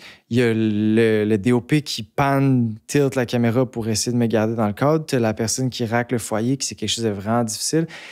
Tu as le gars de son qui sait pas exactement son ombre va aller où, mais qui essaie de se greffer. Tu sais, comme tellement de personnes qui travaillent pour une seule idée. Ouais. Ça me rend tellement... Je suis ému à l'idée d'y penser parce que je pense que je suis un gars d'équipe. Dans le fond, je réalise là, que de sentir qu'on est tous là pour une seule et même chose. Un 5 secondes. Pour un 5 secondes, que le monsieur, madame, tout le monde vont jamais se rendre compte. Exact. Moi, ça me rend... Fait que ce que j'ai envie, c'est d'aller tourner un projet qui m'est cher, qui va apprendre aux autres peut-être quelque chose. Puis si moi, j'ai fait un constat dans ma vie, éventuellement, sur la quête du bonheur, sur être une meilleure personne, sur... C'est quelque chose que j'aurais aimé ça savoir à 15 ans, mettons. Quand je vais avoir cette spark-là, j'ai envie de prendre des gens que j'aime, monter une équipe, puis de partir à la guerre avec eux, à la chasse aux images, de mettre les bonnes personnes devant le Kodak, puis de laisser la place à la magie. Puis je suis un gars aussi un peu geek, là, que ce soit... Tu sais, je parlais de lentilles tantôt. Je suis un gars geek de caméra, de lentilles. Je fais tous mes montages. Je fais même mon sound design. Tu sais, comme j'aime ça, créer les ambiances. J'aime ça, le craft de la chose. C'est une réelle passion. C'est pas juste comme je suis un comédien qui veut faire de la réalisation comme tous les autres. J'ai vraiment une passion pour ça. Fait que c'est ça, 90% de mes projets, c'est moi qui fais le montage. Fait que j'aime ça avoir ma mise surtout. Puis c'est ça, je sais plus c'était quoi la question. Là, mais ça se sent. Je me suis claqué tout ton Vimeo. OK, ouais. Puis ça se sent dans tes projets que cette quête de vouloir aller à la guerre, de le faire avec style, d'avoir comme un petit touché au sound design, touché au montage, touché à ça. Tu sens comme que ça, c'est déjà... à un si jeune âge, puis avec pas tant de gros, énormes projets, que tu as déjà comme, tu sais, ta touche, ta sauce, qui comme, OK, les gens vont venir te chercher pour ça. Bien, l'esthétique visuelle, je pense que ça m'a pris 7 ans à comprendre qu'est-ce que j'aimais, puis comment framer, fait que là, il me reste juste à trouver qu'est-ce que je veux raconter avec ça. Fait que j'ai l'impression que j'ai tous les moteurs pour y arriver sont là, tous les outils, tous les collègues. J'ai essayé beaucoup de monde avant de monter mon équipe stable, disons. Fait qu'il me reste juste à trouver de quoi je veux parler. Puis quand ça va arriver, ben, je pense qu'il va se passer un petit quelque chose. Clairement, tu as besoin du vécu, comme on en parlait, puis que le vécu que ça donne live stat, c'est un vécu, veux pas, même si c'est pas la même profession. Ça serait fou de voir, comme tu fais quelque chose de comme super hospitalier, puis après, tu vas comme dans la saleté, tu sais, genre dans un bidonville, faire, je sais pas, comme un dépotoir. Ouais. Ben, je me vois après Stat m'asseoir, tu sais, peut-être quitte à prendre une sabbatique d'1 an, parce que après, je sais pas combien de temps ça va durer, si ça dure 5 ans, puis si je fais partie des 5 années, ben, je pense après 5 ans, j'ai été un peu fatigué. Ben oui. Je vais avoir mis des sous de côté, je vais avoir participé au show le plus écouté au Québec, puis il va y avoir de quoi d'un peu établi qui va être good, qui va me permettre de peut-être aller prendre 1 an off. Puis dans cette année-là, j'espère être capable de m'asseoir puis juste de make it happen. Si c'est un bon moment dans ma vie pour que ça arrive niveau enlignement d'étoiles et tout, là, parce que je crois beaucoup à ça, chaque chose en son temps. Je suis vraiment là-dedans. Je pousse rien dès que je sens qu'il y a une résistance, là, je force rien dans la vie, je laisse tout arriver. Puis ça, c'est pas. Je suis pas en train de dire que genre je pousse pas pour atteindre mes objectifs, pas du tout. Là. Quand vient le temps de performer ou quoi, je suis comme all about it. Mais tu le sens des fois quand les choses sont pas mûres. Ouais. Fait que je suis vraiment là-dedans. Fait que, bref, peut-être que dans 5 ans, ça sera mûr, ce projet-là de fiction en long. Peut-être que ça sera un court à ce moment-là. Peut-être que ça sera un retour au clip. Who knows? Mais je pense qu'après ce gros chunk de ma vie qui est Stat, ça va être un bon moment pour. Je sais pas si la question que je vais poser, la réponse, c'est plus une réponse traditionnelle, standard, où tu peux vraiment appliquer ta sauce. À toi de me le dire. Quel pourcentage d'énergie dans un projet de réalisation que tu mets avant la première journée de tournage, puis comme pendant, après? Dans le sens... God, c'est... Ben, la prep d'un clip, la prep de... Je veux dire, ça peut être... tu peux prepper un clip facilement pendant 1 mois et demi, 2 mois avant une seule journée de shoot. Puis normalement, après, en 2 semaines après, tu peux régler la post-prod. Mettons l'énergie de ton cœur, mettons. Est-ce que le plus gros, il se fait avant ou le plus gros, il se fait pendant? Je pense que le plus gros, il se fait avant. Parce que le mieux, je me sens préparé. Après ça, je me laisse glisser dans cette pente-là. Puis ça te permet aussi de vivre qu'est-ce que tu as à vivre dans ce projet-là. Tu sais. Puis, c'est-à-dire qu'il y a plein d'imprévus qui vont arriver dans ta journée de tournage, des fois positifs, parfois négatifs aussi, des problèmes à gérer. Mais si tu les laisses arriver, puis que toute ta prep est faite A1, tu peux juste comme bénéficier de ces petites écorchures ou ces petits problèmes de route. Là, tu sais. Mais non, en termes de cœur, là, je te dirais que tout vient avant parce que c'est la conceptualisation de l'idée, en fait. On vient me demander de livrer quelque chose, c'est-à-dire le dernier que j'ai fait, je pense, pour Claudia Bouvette, puis elle est comme... Ouais, c'est Solo Night. Ouais, ça. Puis qui est juste comme, ben, voici ma tune, voici ce que j'ai vécu avec ça, voici c'est quoi mes attentes, voici. Puis là, c'est comme, tu ramasses tous les petits morceaux, puis tu t'assois devant un blank, puis tu pars. Puis là, t'es comme, moi, ça m'inspire ça, mais en même temps, il faut que je garde ça d'elle. Puis après ça, oui, cette couleur-là, on dirait que ça fitterait. Puis là, t'assembles tous les trucs, tu sais. Visuellement, c'est tellement beau, ça. Ben, ça, c'est un clip visuel. Tu sais, j'ai donné cet exemple-là parce que c'est dernier, mais mettons, Isabelle Boulay, le clip que j'ai fait pour elle, là, il y a vraiment plus un backstory qui a été. Là, c'est plus un clip visuellement intéressant. Claudia Bouvette, je trouve que l'esthétique représente la vibe où elle voulait aller. Tu sais. Avec Sam à la. Sam Olachea, oui, exact. Ouais, quelle légende. Légende, ben comme oui. Il est bon, man. Ah, il est malade, ce gars-là. Ouais, c'est un bon DOP. J'ai travaillé comme sur 3-4 projets récemment avec lui. Puis non, c'est un très, très, très, très bon gars. Là. Très bon c'est vraiment une surprise. J'arrive tout le temps à un clip, puis il est tout le temps là. C'est vrai. Genre, justement, il travaille avec tellement de réal maintenant, puis il respecte son travail, puis tout. Puis c'est en train de le voir aller, puis dans une sérénité, dans un calme. Il est déjà passé ici? Non. Il devrait l'année 3 parce que. C'est vrai. Il est comme. Il a une moustache, un petit beanie, il est tatoué à grandeur, mais c'est le gars le plus soft que je connais. Genre, il est tellement doux, il est tellement comme ancré dans comment il se sent, puis que genre, je suis certain qu'il pourrait apporter quelque chose à ton podcast. La location, by the way, dans Solo Night des satellites, ça, c'était fou. Ouais, ça.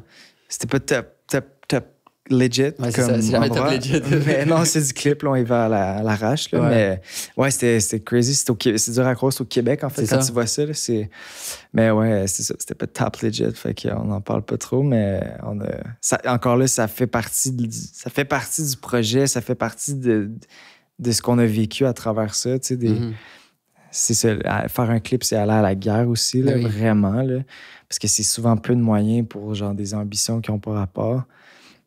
Fait que ouais, je pense qu'on a fait 24 ou 26 heures de suite pour son clip. Wow. On n'a pas dormi, Sam puis moi, pendant 24 heures.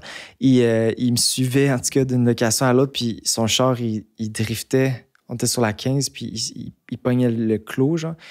Puis il était c'est ça faisait 22 heures en ligne. Puis là, il m'appelait, il est comme, man, je suis même plus capable. Genre, je m'endors au volant, puis je suis comme, là, il faut qu'on arrête. Non, c'est good, on va y aller. Fait pitch black dans tempête de neige pour se rendre. Tu sais, comme, c'est ça. C'est Warrior, c'est ça que j'aime du monde qui sont comme, on le fait, mais on le fait full out. Ouais. Ça me parle beaucoup. C'est tellement cool. Ouais. Cette saison au podcast, on a reçu la semaine dernière Connor Seidel. Ouais, oh my God, OK, ouais. Wow. Fait qu'on a parlé. Oh my God, crazy. Ouais. C'était parfait parce que c'était un lien avec toi. Ouais, OK. T'as fait le documentaire.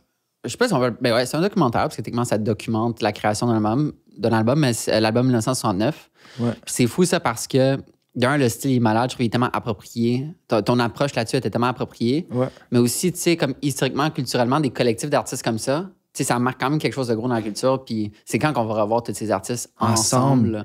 Mais man, moi, là. Connor, là, je pourrais pleurer juste à l'idée quand je pense à lui parce que je suis content que tu l'as reçu aussi. Ça fait partie des humains qui sont arrivés dans ma vie que je suis comme merci d'exister, merci de nous donner ça à la communauté, genre de ta présence simplement, tu sais. Puis, ouais, Connor, il m'a approché pour faire ce projet-là, puis j'étais comme oui. Puis, tu sais, moi, on vient de parler de clips.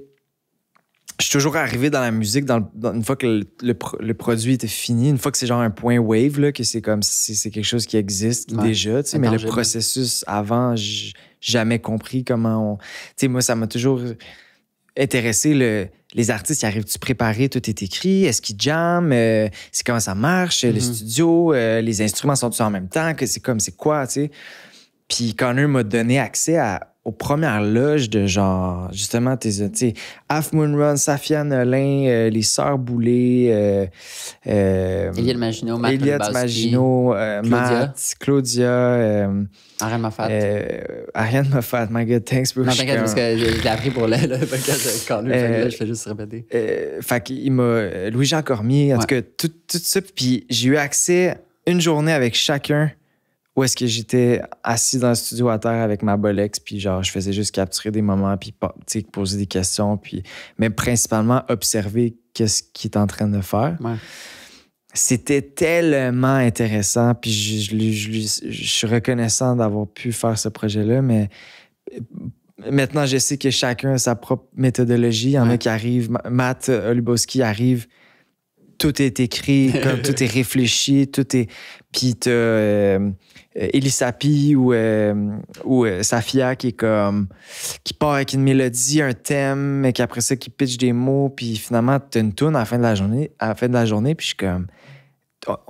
C'est des refrains que dans un festival, on va tous chanter ensemble parce que c'est quelque chose qui nous marque. Puis finalement, tu réalises que ça a été comme un spark en une journée, mais qui va toucher autant de monde pendant plusieurs années. Tu sais, je suis comme... Moi, là, si j'étais un chanteur, on dirait que la pression serait tellement immense de livrer quelque chose de super réfléchi, mais en même temps, non, c'est ça, l'art aussi, c'est juste de se laisser bercer dans ce que tu vis, le moment présent, puis ça touche à la photographie, aux vidéos, au acting, tu sais, il y a le laisser-aller qui est très, très pertinent, puis ça a été aussi dans le clip d'Isabelle Boulay que je l'ai réalisé, mais pour revenir à 1969, ouais, ça, c'était...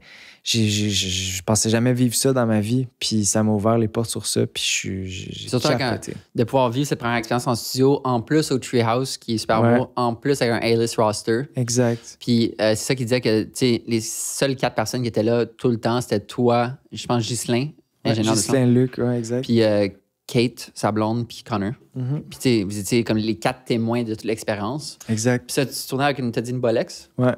Est-ce qu'elle faisait bien du bruit? Un peu, parce que ça en fait toujours un peu, mais il y avait des moments où je pouvais... Parce que il y avait des moments où de loin, je te commentais les photos avec un zoom, fait que ça marchait. Il y a des moments où j'avais l'autorisation de Connor de fucker des takes, là, genre... Ouais, fait que, mais là, c'est sûr que si j'avais des... S'il y a des moments à Elisapi où est-ce qu'elle part, puis t'as des frissons, puis il pleut sur le toit du studio en tôle. Ouais. C'est juste que t'as des frissons, les portes sont ouvertes, il y a les oiseaux.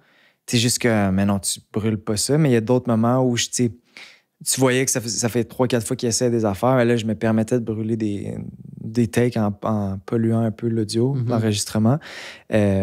Je suis sûr que ça puis ajoute à la mais texture du son. il a gardé certains dans l'album Ouais. final. Il y a des moments que tu m'entends. Puis pour lui, Connor, c'est quelqu'un de super comme connecté. Puis ça, pour lui, le fait que j'étais là avec ma cam, ça fait partie de la tune parce que ça fait partie du moment. Ouais. Fait qu'on le laisse, tu sais. Au même titre que justement, on enregistrait les portes ouvertes, comme je disais. Puis des fois, il y a des oiseaux qui chantent. Ben, il est comme, on les laisse, les oiseaux, for sure. Là. Ils font partie de la tune, tu sais. Puis je suis comme, c'est tellement hippie, mais c'est tellement malade. Genre. Mais c'était cool que vous tourniez à l'extérieur, justement. Ouais, exact. Ça, c'était cool, de voir sur le balcon. Parce qu'à chaque fois que je suis allé, c'était tout le temps l'intérieur, full hermétique. Ouais. Mais là, de profiter de l'air. Full. Ça faisait full, justement, like Season of Love. Ouais, exactement. C'était tellement beau, ça. Puis à la fin, toute la vidéo est folle. Ouais. Ben, thanks. J'aime beaucoup le documentaire. Je trouve que ça. On sent. Parce que mon défi aussi, c'était de faire. Je pense qu'il y avait 13 artistes, si je m'abuse, mais 13 capsules différentes, puis différentes de par l'énergie de chacun, tu sais. Pas parce que ça reste que c'est les 4 mêmes murs, là. Fait que 13 capsules d'une minute dans les 4 mêmes murs, ça, mon souci quand il m'a abordé avec le projet, c'est que ça devienne redondant. Mais je trouve que non. Je trouve que chaque capsule a une petite tente différente, puis de par le fait qu'on a mis de l'avant l'artiste, tu sais. Puis la capsule qui englobe tout, c'est comme le long de cul qui fait 10 minutes, je pense. Je trouve qu'on comprend vraiment le processus par lequel on est passé. Chaque artiste, c'est quoi son apport au projet, son expérience, parce que même eux ont vécu de quoi via ça, parce que Connor nous impose de pas juste livrer une commande, mais juste de vivre une émotion. Tu sais. Il ferait un très bon réal, d'ailleurs. Vas-tu être là au show le 4 mars? À 100%. Vas-tu apprécier ou filmer? Apprécier quoi? Vas-tu juste être spectateur? Ah non, apprécier, okay. Ouais. Non, je pense pas qu'il va couvrir ça d'une certaine manière. Je pense encore là que c'est important pour lui de le vivre. Mais ça va être fou, ça, justement, de voir... Ah, ça va être malade, j'ai vraiment hâte. Genre des gens de la création. C'est juste entendre parler, c'est tellement beau parce que, tu sais, évidemment, je passe beaucoup de temps dans le studio avec Zach, avec d'autres personnes. Ouais. Souvent, je suis allé au Treehouse pour le nouvel album de Half and Run. Puis, je suis content que tu me rappelles à quel point c'est incroyable dans le studio pendant la création d'une chanson, qu'elle soit un hit ou pas un hit. J'étais dans le studio avec Fouki et Alicia, m'a fait pour Ciel. Ouais, grosse tune. Fait que ça, tu sais, d'avoir Alicia, genre, elle était enceinte à ce moment-là, en plus. Tu sais, le privilège de rentrer dans, des zones très vulnérables, des zones qui sont comme, tu sais, dans des sous-sols sombres, puis c'est un peu métaphorique, tu sais, tu veux créer dans un petit cocon que t'es confortable. Fait que là, ça me rappelle qu'il faut que je sois encore plus grateful par rapport à ça. Fait que je t'en remercie. Ben, ça fait plaisir. Je suis content que tu le vives. Puis oui, en effet, c'est aux premières loges, tu sais, moi, je trouve que chanter, c'est la chose qui est le plus vulnérable au monde. My God. Ouais. Parce que, tu sais, jouer un rôle, ben, j'endosse un texte, j'endosse un auteur, j'endosse une interprétation, j'endosse un métier. Mais chanter, t'endosses toi, ton émotion, ton écriture, ton vécu, tes cordes vocales, puis t'es nu sur scène, genre. Puis moi, ça, je suis comme vraiment... j'ai vraiment pas ce talent-là. Je suis vraiment pas bon pour chanter. Si j'en avais à choisir un talent, je pense que j'aurais pris ça aussi, parce qu'il y a de quoi de vraiment fou d'être seul devant comme... name it, le nombre de personnes. Mais j'ai un grand respect pour ça. Est-ce que tu penses que Connor t'a choisi de par ton expérience avec toutes les capsules des Francouvertes? Peut-être, mais Connor m'a choisi pour mon âme. Puis c'est ça que je trouve incroyable chez ce gars-là. Il m'a rencontré une fois, parce que j'ai fait le premier clip de David Laflèche. David Laflèche qui est... C'était où ça, by the way? C'était-tu au bout de la Anticosti. Sur l'île d'Anticosti? Ouais. Non. Vous êtes tapé un trip de Réal à l'île d'Anticosti? Ouais, complètement. Puis en parlant d'aller à la guerre, genre, c'est anecdotique, mais mettons, il y avait une chute à la fin, il y a une chute d'eau, genre, puis on tournait en 35 mm avec une lens sud longue, genre. Puis avec les bobines, c'est comme l'affaire la moins ergonomique de la Terre, là. C'est immense, là. C'est comme la grosse Bertha. Puis bref, il y avait un endroit sur l'île d'Anticosti où il y a une chute d'eau immense en plein milieu de l'île. Encore là que c'est dur à croire que ça fait partie de notre province. Puis ben, j'ai convaincu l'équipe de juste marcher. C'était comme 8 heures de marche dans le canyon, dans la rivière, avec tout le gear, le trépied de 100 livres. Puis on a marché pendant 8 heures dans le fucking rivière, justement, avec des grosses roches, avec des bottes d'eau, genre épuisées, là. Arrivé là pour le sunset, Puis ça impliquait aussi de revenir la nuit à la tombée du jour avec des frontales. Genre. Wow. Ils ont tous dit oui. Puis qu'à la fin, quand on est arrivé au char, on pleurait. Là. On a tous vécu de quoi à ce moment-là. Là. Donc, puis ça parle de la Voie lactée, cette tune-là. Puis on était carrément... On voyait l'aura de la Voie lactée dans ce canyon-là. On pleurait. Là. C'était vraiment fucked up. Mais c'est drôle. What the fuck? Même avant de la bouche ouverte. Non, c'était malade. Ce moment-là était fou. Puis c'est drôle parce que quand on est arrivé au canyon après 8 heures, on était comme... On dépose le stock, on est tout cassé. Un hélicoptère qui atterrit à côté de la chute. On est comme... Hein? Comme si on était des dinosaures qui voyaient un avion pour la première fois. Genre. Occupation double, mon gars. Non! Ouais, man. Non! Ils sortent, mon gars, avec des tables à pique-nique puis des collations, genre, puis un petit couple, mon gars. Ils sont comme en forme. Puis là, on est genre, quoi? Puis là, ils profitent de la chute, ils font 4-5 shots, puis ils s'en vont. Puis là, on est comme... Yo, on a marché 8 heures dans un canyon, mais on regrette pas. Parce que quand je te dis le journey est vraiment important pour moi, mais d'avoir vécu l'aller-retour, comme on a vécu un moment, puis je pense qu'on le ressent, ou même si on le ressent pas dans la chute, David Laflèche qui regarde son clip, il se rappelle de ça, il se rappelle à quel point on s'est tous mis ensemble pour lui, au service du projet. Puis c'est ça qui est important pour moi, de leader mon équipe, puis d'amener ça dans l'univers, genre, puis de vivre de quoi. Quelle histoire. Aller à Anticosti, c'est un exploit en soi, je trouve. C'est comme c'est un once in a lifetime. T'es allé? Non. OK. Mais je te le souhaite vraiment. Je vais pas les plugs cette année. j'ai vraiment, ouais, c'est vraiment... Puis l'archipel de Mingan, qui est quand bien un peu, c'est magnifique aussi, là. Mais ouais, c'est débile. Puis j'ai appris que c'est un riche Britannique, si je ne m'abuse, qui avait acheté cette île-là pour en faire son paradis de chasse, en fait. Puis il avait amené comme 4-5 chevreuils sur l'île parce qu'il n'y avait pas de prédateurs. Ils se sont reproduits. Puis je pense qu'il est allé 2-3 fois dans sa vie. Il a acheté une île qu'il a visité 3 fois pour aller chasser. C'est gros, mais il y a pas de prédateurs. Et le problème, c'est qu'il y a beaucoup de chevreuils. Mais beaucoup, là. Quand même beaucoup. Mais genre à un niveau qu'il n'y a plus assez d'arbres pour nourrir. Fait qu'on encourage la chasse pour rétablir l'écosystème. Mais beaucoup de, comme tu sors de chez vous, puis il y en a 35 autour qui ont même pas peur de toi. Là. Genre, c'est comme, t'as de la misère à rouler en char tellement il y a de chevreuils. Là. C'est un problème, là. Mais c'est un problème parce que ça a été amené par l'homme. On dirait Longueuil. On dirait Longueuil. Mais c'est ça. Fait que c'est un paradis de chasse pour plusieurs, mais sinon, il y a vraiment des belles choses à voir, dont cette chute-là. Puis dont l'archipel. Quelque chose de drôle que je savais pas. Fait que tu fais des capsules pour les Francouvertes, de mettre de l'avant les comment ça s'appelle ça officiellement, les talents de demain? Ouais. La relève. Ouais, c'est 21 artistes qui participent au concours éponyme de les 21. Puis c'est fou que ça soit des artistes francophones. Ils acceptent aussi maintenant Première Nation. En tout cas, puis bon, ils s'affrontent dans un concours pour finalement trouver la personne. Je pense que les louanges ont été découvertes comme ça. Lydia Kepinski, si je ne m'abuse. En tout cas, fait que c'est vraiment quelque chose, c'est la 10e, 15e édition, quelque chose de même. Fait que c'est vraiment connu puis respecté dans le milieu de la musique au Québec. Là. Ça fait longtemps que tu fais les capsules aussi? Je l'ai fait 3 ans. Ouais. Encore là, brûlé de ça. 21 capsules en 7 jours. C'est fou, ça. Puis 21 heures. Je passe 1 heure avec chaque. Puis je fais 1h30 de pré-entrevue avec chaque pour essayer de comprendre c'est qui, pour essayer de tourner quelque chose qui fait du sens avec lui. Tu sais, la première année, on allait dans 21 lieux qui représentaient les artistes. On tournait en film aussi. Travail énorme. Je suis encore fatigué de ça. Puis là, je le referai plus parce que là, j'ai juste plus le temps. Mais je le refaisais à chaque fin d'année, j'étais comme plus jamais. Pas parce que j'ai pas aimé, juste je suis brûlé de ça. Mais à chaque début d'autre année que je me le faisais proposer, ce qui me ramenait c'est rencontrer ces artistes-là. C'est rencontrer ces jeunes-là qui ont fait le choix de genre plus aller à l'école, de plus travailler, de plus aller juste pour se donner une chance à vivre de leur passion. Puis vivre, c'est pour plusieurs.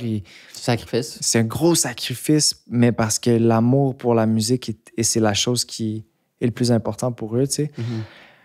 Wow, c'est comme... Les entendre parler pour elle, c'est toi qui posais les questions. Ouais. C'est juste comme la narration, la voix qui est dessus, j'imagine, c'est les réponses aux questions. Ouais. Tellement des belles choses. C'est qui... je l'ai pris en photo en plus. Étienne... Copé. Ouais, ça c'était beau. Qu'est-ce qu'il disait?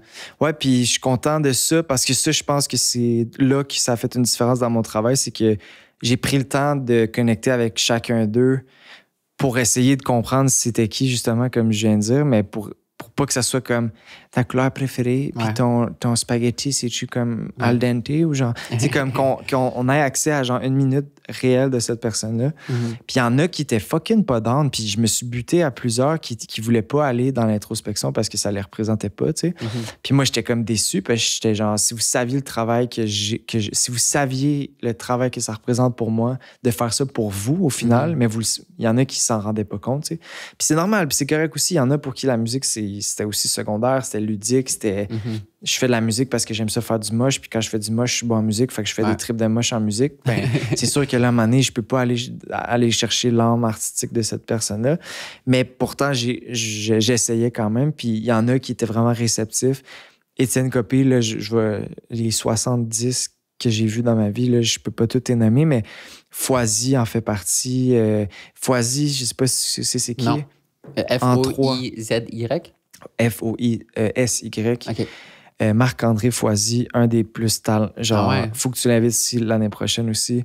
Il fait de la poésie, il fait un peu d'aquarelle, me semble, de la photographie, puis de la musique. Âme, de douceur, coup de cœur, en tout cas. Puis après ça, ben, t'as des Calamine, la rappeuse Calamine, que j'ai comme trippé sur son message, puis sa mission avec la musique. C'est pas juste de faire des sons, elle, c'est comme engagé, tu sais. Bref, il y a beaucoup de monde qui se sont prêtés au jeu, puis j'ai grandi à travers eux. Là. 2019? 2019, ouais. English. Major. Oui, tu vois. Ouais, c'est vrai, la vie est drôle. Quand je l'ai vu dans l'épisode 2019, je suis comme, oh my God, full loop, parce que là, c'est ton collègue de travail sur Stat. Exact, English Major. English, mon bon pote, là. Producer, comédien, tout. Tout ce gars-là, il m'impressionne énormément. La dernière année, c'était son année. Là, les 2 dernières années, il a 2 dernières années, il a tout cassé. Depuis, il est sorti... En fait, ce qui m'a expliqué son histoire, c'est qu'il est sorti de l'école... Je pense même pas qu'il s'est rendu à la fin de son école parce que soit qu'il s'est fait dire qu'il était pas assez bon ou une affaire de même. Il a décroché King Dave en monologue, présence. Comme un monologue, une pièce de théâtre monologue. Show. Ouais, ça, exact. Puis après ça, il a commencé à faire de la télé, puis ça n'a jamais arrêté. Je voudrais qu'on me fasse. Il a fait ça. Il a fait Larry récemment. Il a fait, en tout cas, il fait tout. Gros gars. Genre, un peu. Ouais, il a fait un peu. Ouais, il se fait beaucoup critiquer là, par rapport à autres dossiers, mais en tout cas. Tout en se faisant signer avec le plus gros label de rap au Québec. Exact. Ouais, puis gros, exact, comme producer. Vraiment bon. Puis c'est ça, j'étais allé chez eux il y a 3 ans, 4 ans, 5 ans, 2019. Puis j'étais allé chez eux dans son studio, maison, c'est ça. Puis là, ben, on tourne ensemble dans Stat. C'est hallucinant, la vie, est drôlement faite. Je l'ai invité saison 1, mais évidemment, Stat commençait, puis For Sure, c'est un gros défi. Fait que ça a marché à cause de l'horreur. Ben, en tout cas, tu te réessayeras parce que lui aussi, il y a beaucoup de choses à dire de super intéressant. Ouais, vraiment. Puis il est tellement talentueux. En plus, parce que moi, j'ai rencontré, il était DJ de Zach Zoya au festif de Baie-Saint-Paul. Oh shit, OK. Ouais. Malade. Comme sur scène. Puis je suis comme, attends, tu fais tellement de trucs. Comment qu'on décrit comme un artiste? Ouais, exactement. Complètement. Il est tellement gentil. Ouais, full. Encore là, rempli de douceur. Ouais. Comme quoi, tu sais, le casting, puis ce qui est réellement, j'adore ça, ces dichotomies, tu sais, super imposant, les dreads, tout ça, tu sais, comme douceur. Comme Sam que je disais tantôt, tu sais, le casting qui a une dichotomie entre. Il ouvre la bouche quand ça parle, puis t'es comme, man, t'es tellement doux, puis ta coquille, c'est pas ça qu'elle envoie comme message, mais tu sais, comme, j'adore ces genres de personnes. Ouais. C'est quoi les critères pour toi pour accepter une pub en tant que réal? Ben là, c'est sûr que je suis encore en train de me former, puis je vois chaque projet comme un terrain de jeu, là, puis comme un mini terrain de jeu pour apprendre des nouveaux skills. Fait que je peux dire qu'en termes de publicité comme réal, on pourrait dire que je me pervertis à aller de gauche à droite parce que j'ai pas encore la notoriété pour refuser à moins que ce soit vraiment comme de quoi qui fait aucun sens, puis qui encourage, je sais pas, le sexisme ou l'esclavagisme. Là, tu sais. Mais non, j'ai pas de... Tu sais, moindrement que le concept fait du sens. Après, il y a des pubs que je vois passer comme acteur ou que je suis comme, ben, je veux rien savoir de ça. Tu sais. Clairement. Puis il y a des pubs de mauvais goût. Puis, fait que c'est sûr que je m'associerai pas avec un projet parce que l'image, c'est tellement dur à construire puis à préserver qu'il faut que tu sois conscient de chaque move que tu fais. Mais non, pour l'instant, je veux dire, moindrement que le concept, c'est plus une question de concept, en fait, que de produit. Là. Si le concept de l'agence m'interpelle, puis il y a place à sortir de la boîte aussi, ça, j'aime ça. Puis c'est aussi des fois pourquoi je pense que je perds des pitchs. C'est qu'on me donne une base, puis moi, je suis comme, je m'en vais pitcher, mais on va faire ça. On va sortir de la base, mais je vais garder votre base, mais je veux qu'on ait du fun, puis qu'on essaie d'aller là dans soit ces effets spéciaux-là, soit qu'on change un peu. Puis souvent, ça fait peur à l'agence qui a déjà travaillé son truc. Mais moi, j'aime mieux perdre un pitch. J'aime mieux perdre 5 pitchs, mais d'en gagner un où est-ce qu'on essaie de quoi qui est out of the box un peu, que d'en faire, mettons, 5, mais de rester dans quelque chose qui est un peu plus platonique, disons, là, sans rien nommer de pub ou de compétiteur à rien. Mais en tout cas, fait que j'ai malheureusement pas de réponse précise parce que je suis ouvert à tous les horizons. Parce que ta pub atmosphère était super belle. Merci beaucoup. Très cool. J'ai juste écouté le Director's Cut, là. J'ai pas écouté le code pour la télé. Ouais. Merci. Quelque chose que je pense, ça va te surprendre que je pull up ça. Une des dernières fois qu'on s'est vu, c'était au Darling, sur la terrasse. Je pense que c'était comme peut-être mai-juin. Pilon était là. Peut-être Zach Zoya était là. Je me souviens pas, mais t'étais au début de ta relation avec Marina. Puis t'es comme, je vois une fille, je me sens vraiment bien. Puis en fait, pour reculer un peu, je suis tout le temps full respecté, malgré le 10-12 heures qu'on a chillé ensemble dans la vie, parce que de par ces simples interactions-là, malgré leur durée, j'ai tout le temps senti que c'était proche de tes valeurs. Ça, je trouve ça super respectable. Puis tu disais, ouais, ça va super bien. Puis là, je pense qu'on t'avait demandé c'est qui, puis tu voulais pas encore le dire, parce que tu voulais le vivre avant de le partager. Puis aussi, tu avais aussi dit, c'est quelqu'un qui est d'une job qui va pas un peu à l'encontre de mes valeurs, mais qui est tellement différent de moi, de devoir tout le temps se mettre de l'avant, quand toi, tout comme Pilon, vous aimez ça être très discret, tu sais, vraiment laisser votre travail parler, puis tout. Tu avais dit, tu sais, je dois m'ouvrir les yeux puis les oreilles pour rentrer dans ce nouveau monde-là, que ma blonde est dans l'œil public puis que c'est ça sa job. Comment tu vis ça aujourd'hui après une couple d'années? Comment ta perspective? Grosse question, j'adore. Puis j'adore la manière dont tu as mis la table parce que tu as quand même gardé des réserves. Mais je pense que réellement, j'ai même parlé que c'était à l'encontre de mes valeurs. Puis je pense que là, tu l'as dit pour être soft, pour être sûr que ça me dérange pas. Mais je pense qu'à ce moment-là, j'aurais pu te dire, je me rappelle pas, là, mais j'aurais pu être capable de dire que oui, ça va à l'encontre de mes valeurs. Puis je suis full à l'aise d'en parler. Mais c'est vraiment une belle question. Mais quand j'ai rencontré... Comme Pilon, je vais partir de comment je suis fait comme personne. Comme Pilon, je suis quelqu'un d'extrêmement réservé sur ma vie privée. Je veux dire, on est tellement exposé à jouer, à être à la télé, à se faire reconnaître dans la rue, à passer des entrevues, à faire des podcasts. Tu sais, comme il y a tellement d'endroits où est-ce qu'on donne accès à notre vie, puis à nos sentiments, puis tout ça. Puis moi, je suis pas devenu comédien pour me faire reconnaître dans la rue. Puis c'est juste que j'ai un amour pour ce métier-là, puis pour le craft, comme je le disais tantôt, tu sais. Mais ça vient avec ça, tu sais. Mais dès lors que je sors du studio, puis que je peux aller chez nous, là, tu sais, j'ai construit une maison des Laurentides. Dès lors que je peux sacrer mon camp dans le bois, genre, c'est ça que j'ai envie de ça. J'ai pas envie de me faire reconnaître. J'ai pas envie de me faire nécessairement parler de mon métier ou de, tu sais. Fait que les réseaux sociaux sont une manière d'exprimer ou de représenter ton quotidien. C'est pour ça que moi, vraiment, que vous me suivez sur les réseaux sociaux, vous réalisez que je suis pas très actif puis que je partage pas grand-chose. Puis je comprends pas que le monde continue à s'abonner, d'ailleurs, parce que je trouve que j'ai quasiment un guilt par rapport à comme, il faut-tu que je fasse plus, genre, dans le sens, est-ce que je dois plus montrer des choses? Parce qu'il y a beaucoup de monde qui sont là puis on dirait qu'ils attendent dans le lobby, genre, ils attendent que je parte la game, genre. En tout cas, puis j'ai refusé des contrats de milliers, là, de dizaines, de vingtaines de milliers de dollars de contrats de publicité sur les réseaux sociaux parce que c'est pas quelque chose qui, à ce moment-là, était dans mes valeurs. J'ai jamais trippé pour ça. J'ai jamais voulu associer mon image à des affaires comme ça. Bref. Et donc là, j'ai rencontré ma copine actuelle, qui n'est pas un secret pour personne, Marina Bastarache. Marina, qui est une porte-étendard du Instagram, réseaux sociaux au Québec. Là. Fait que c'est sûr que quand j'ai vu qu'il y avait une possibilité, on était allé en date, je m'attendais à rien, puis finalement, je suis comme arrivé chez nous, puis j'étais genre, holy shit, cette personne-là est incroyable. Puis genre, je pourrais me voir développer quelque chose pour elle. Puis je suis très, très, très difficile dans mes... Je laisse pas beaucoup accès aux personnes dans ma vie, surtout pas en amour. Puis quand je sens qu'il y a quelque chose, c'est rare. Puis quand ça arrive, ben souvent, ces personnes-là m'accompagnent pendant 6-7 ans de ma vie, tu sais. Puis j'ai senti ça avec elle. Fait que là, j'étais tout de suite en dualité entre la personne et ce qu'elle fait.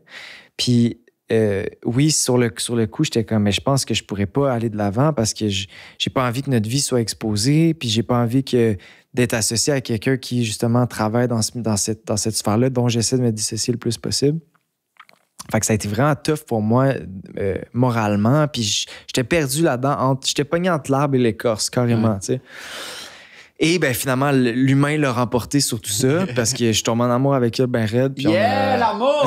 Puis on a parti cette aventure qui, je veux dire, ça n'a pas de sens. On s'en parlait hier, là, depuis qu'on se connaît, on a vécu 15 vies ensemble. Là. Ça fait 3 ans, 4 ans? Ça va faire 4 ans, ouais. Puis je suis complètement heureux, puis notre couple est en santé, puis il est sain, puis tout va bien.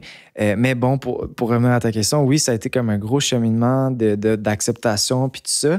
Puis à un moment donné, je me suis réveillé. Puis en fait, le cheminement a commencé dans le désir de vouloir comprendre son métier. Parce qu'on peut juger as fuck, puis ils se font tellement défoncer sur les réseaux sociaux pour les gens qui sont contre ça que, genre, le jugement, il est facile. Puis il est facile en plus derrière l'ordinateur. Là. C'est un sujet qu'on n'a pas abordé beaucoup, là, mais c'est facile de critiquer. Fait que je me suis dit, à place de comme rester fermé par rapport à ça, assis-toi, essaie de comprendre. Puis là où ça a changé ma vision de ça, c'est que la job qu'elle doit faire est réelle et est très intense. C'est une business. Puis en plus, elle, c'est une entrepreneur. Puis avec les années, elle est devenue plus entrepreneur, Nana de Brand, avec sa compagnie qui est vraiment influenceur. Là. Mais c'est une business de gestion, de contact avec les clients, de contrats, de livrables, de négociations. Il y a comme... Le travail que ça demande est vraiment intense, vraiment respectable, parce que je trouve qu'il y a des jobs qui demandent encore moins de création, parce que ça reste, il y a de la création artistique aussi là-dedans. Puis aussi, ce qui a été une révélation, c'est qu'elle ne tord pas le bras à personne pour faire ça. Si elle est autant successful dans ça, c'est que les relations avec les clients se sont bien faites et le client est satisfait du produit ou des répercussions positives sur sa marque. Ou, je veux dire, c'est pas elle qui pogne Mathé Libré comme ça, puis Mathé Libré, puis là, elle fait un tag, puis c'est comme elle se fait payer. C'est genre, ça va beaucoup plus loin que ça. Puis si Mathé j'ai dit Mathé Libré, c'est dark, mais Mathéina, si ils reviennent à la charge, c'est parce que, justement, elle a entretenu les relations, elle a bien fait son travail. Puis eux, il y a eu du succès grâce à elle qui a été attribué à ça. Puis je suis comme... Il y a comme juste du positif, je trouve. Puis elle se pervertit pas à faire un pub de ça, puis après ça, je sais pas, mettons qu'elle aime pas le Red Bull, là, ben, à faire un compétiteur, puis à accepter un montant d'argent pour quelque chose qu'elle veut pas endosser, tu sais. Elle fait la recherche sur le truc, elle le fait, puis tant mieux si ça revient. Puis tu sais, pour notre maison aussi, on a eu certaines personnes qui ont voulu collaborer avec nous. Puis là, on vend cette maison-là parce que Stat et tout ça. C'est tough. Très tough, mais c'est un autre chapitre, puis on en parlera, mais quand les gens avec qui on a travaillé pour la maison, quand ils ont su qu'on déménageait, ils auraient pu écrire « Hey, c'est plate, on a travaillé avec vous autres, puis tout de suite vous en débarrasser. » Ou ils sont tous revenus à la charge en disant « Hey, si vous avez d'autres projets, on est là, ça nous ferait plaisir de faire. » Fait que je suis comme, dans le fond, qu'est-ce qu'il y a de négatif à ça, dans le sens où ça a juste du positif et pour Marina, et pour le client, et pour les consommateurs qui, via ça, ont quelque chose d'un peu plus aiguisé en fonction de « Hey, nous, on a vécu ça, on a construit cette tasse-là, on aurait peut-être dû la faire carrée parce que quand tu verses, ça fait ça. » C'est notre opinion, c'est notre vécu, mais il y a tellement de monde qui sont à l'écoute de ça puis qui posent des questions, puis elle se donne le mandat aussi de répondre à tout le monde pour essayer de les guider dans différentes affaires puis différentes décisions de leur vie. Puis je trouve que ça crée vraiment un esprit de communauté qui est réel. Puis là, on vient d'adopter un chien. Puis elle était comme, genre, je veux adopter telle sorte de chien. Est-ce que vous avez des opinions par rapport à genre, mettons, un caniche royal? Bro, on a genre 700 messages de gens qui écrivent des paragraphes de comme, OK, moi, j'ai un caniche royal. Ça demande beaucoup d'exercice. Non. Genre, s'ils prennent le temps de s'asseoir pour écrire ça, c'est parce que Marina aussi leur amène quelque chose. Puis je vois juste ça comme un échange sain, tu sais.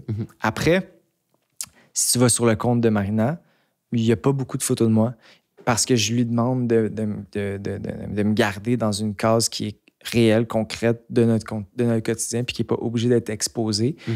Puis elle est très à l'aise avec ça. J'ai jamais fait de vraiment vidéo YouTube avec elle parce que ça m'intéresse pas. Pas parce que je le disrespect, mais parce que c'est pas quelque chose que je veux faire. Mais maintenant, c'est quelque chose que je comprends. Puis je suis capable d'avoir évolué là-dedans, puis d'avoir un respect, puis je suis vraiment fier de ce qu'elle fait. Puis Nana de Brand, là, yo, elle tient ça à bout de bras avec des Bikini Village, des Simons, des bisous, des... C'est pas facile pour elle. Yo, c'est beau, là, c'est la même affaire, mais elle est toute seule, le brand en arrière de ça. Elle a 5 salariés, elle a un entrepôt exactement comme ici. Genre, yo, she's a businesswoman. Elle fait des maillots plus size. Elle encourage juste les femmes. Tu sais, comme elle a toujours dans ses shows des diverses nationalités pour la représentation. Elle paye son monde vraiment bien. Tu sais, je suis comme... C'est tout, elle fait avec des matériaux recyclés, des bouteilles. Je suis comme... Elle paye des sacs d'emballage 2 piastres de plus le sac pour qu'il soit juste avec des matières recyclées, pour qu'il soit compostable, son sac d'envoi là, quand tu achètes un truc. Mais c'est elle qui le paye de sa poche, là, comme ça y reviendra jamais, mais elle a à cœur ça, puis elle le met pas nulle part. Elle le fait parce qu'elle a juste des bonnes valeurs. Fait que, tant mieux, ça peut être un modèle de valeur puis d'entrepreneuriat. J'espère, puis je trouve que elle a un talent aussi pour l'animation. Elle a animé plusieurs affaires, des OD+, en direct, tout ça. Puis la vie a fait en sorte que peut-être à cause des réseaux sociaux puis du jugement, la télé la boude un peu, mais la personne qui va lui donner un contrat d'animation va être gagnante. Elle va l'éclater. Marina, on veut que tu l'éclates. Mais elle va l'éclater, je le sais. Elle a le talent. Si j'étais réalisateur de show de variété puis qu'il y avait de quoi, pogner cette fille-là, je comprends pas. Puis c'est pas passer ma blonde, c'est juste... Elle serait vraiment bonne pour ça. Puis là, elle a pris un autre chemin avec Piet. Je veux dire, elle travaille, elle gagne très bien sa vie, elle travaille très fort et tout ça. Mais je pense que deep down, c'est l'animation aussi qu'elle aimerait faire un jour. Revenir à ça. Puis c'est ça. Fait qu'en gros, je suis vraiment fier de cette fille-là que j'ai appris à comprendre, découvrir, respecter. Puis c'est ça. Je suis fier d'elle. Puis c'est pas parce qu'elle en fait que moi, je suis obligé d'en faire non plus. Puis...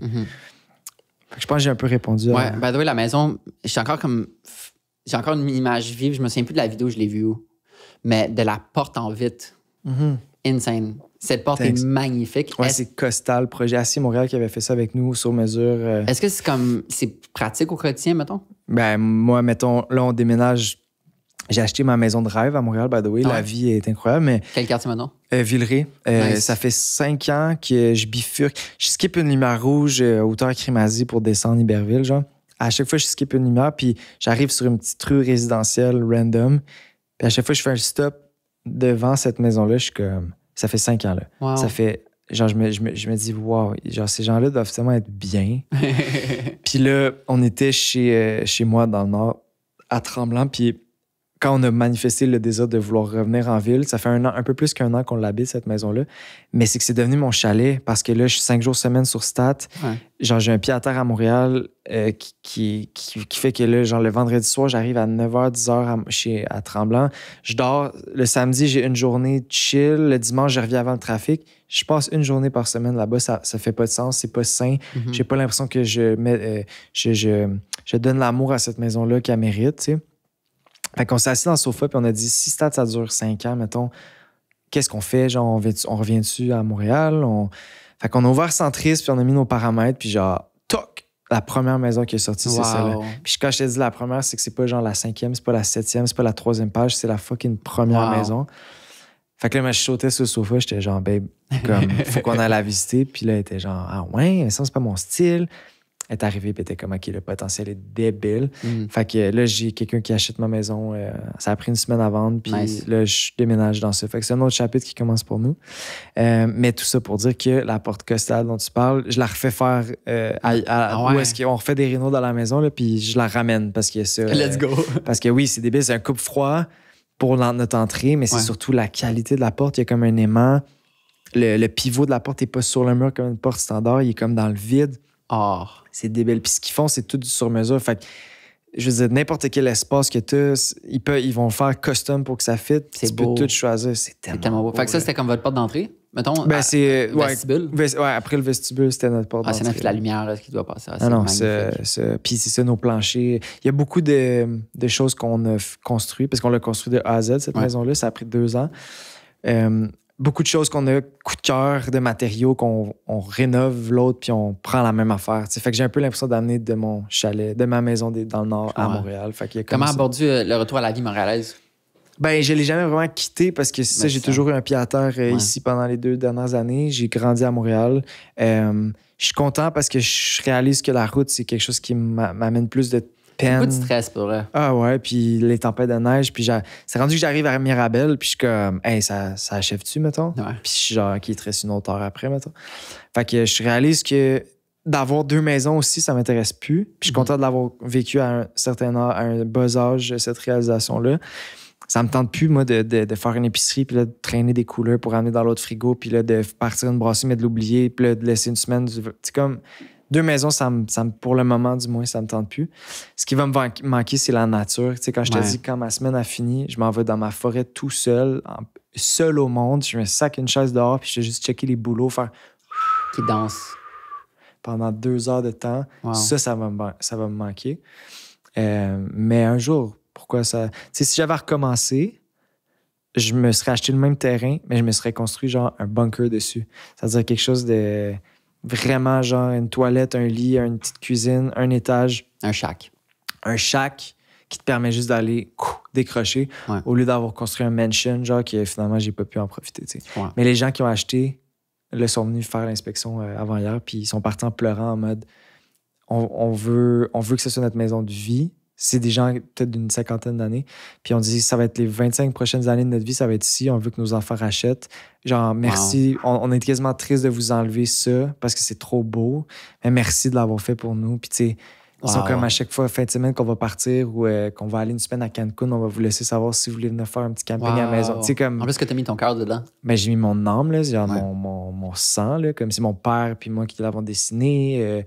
Fait que, tu sais, puis de nos mains, on a fait beaucoup de choses aussi. Fait que, j'ai mis mon cœur là-dedans. Puis ma blonde aussi, écoute tout le design, c'est tout elle qui a pensé à chaque chose. Donc, je suis content d'avoir vécu ça à 27 ans, construire une maison.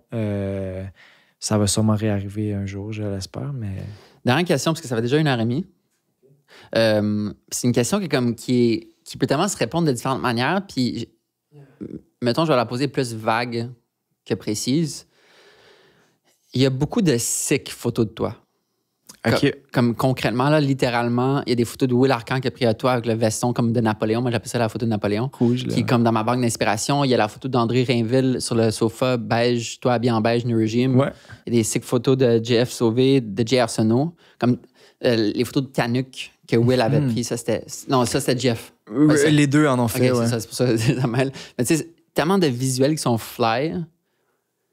Comment ça? Okay, je vais poser comme 4 questions, puis tu choisis celle que tu veux répondre, mais comme comment ça? Comment tu fais pour être tête visuellement? C'est juste une question de feeling? Ben, j'y suis pour rien dans le sens où.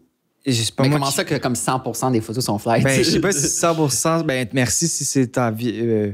Mais en fait, c'est que j'aime le beau chez les autres. Genre, je suis conscient, tu sais, je suis beaucoup de photographes qui m'inspirent. T'en fais partie. Puis, en fait, c'est que peut-être je pousse un peu la note. Tu sais, mettons, Canuck, c'est des... J'appelle ça des collaborations plus que du Instagram parce que je suis pas rémunéré pour faire ça.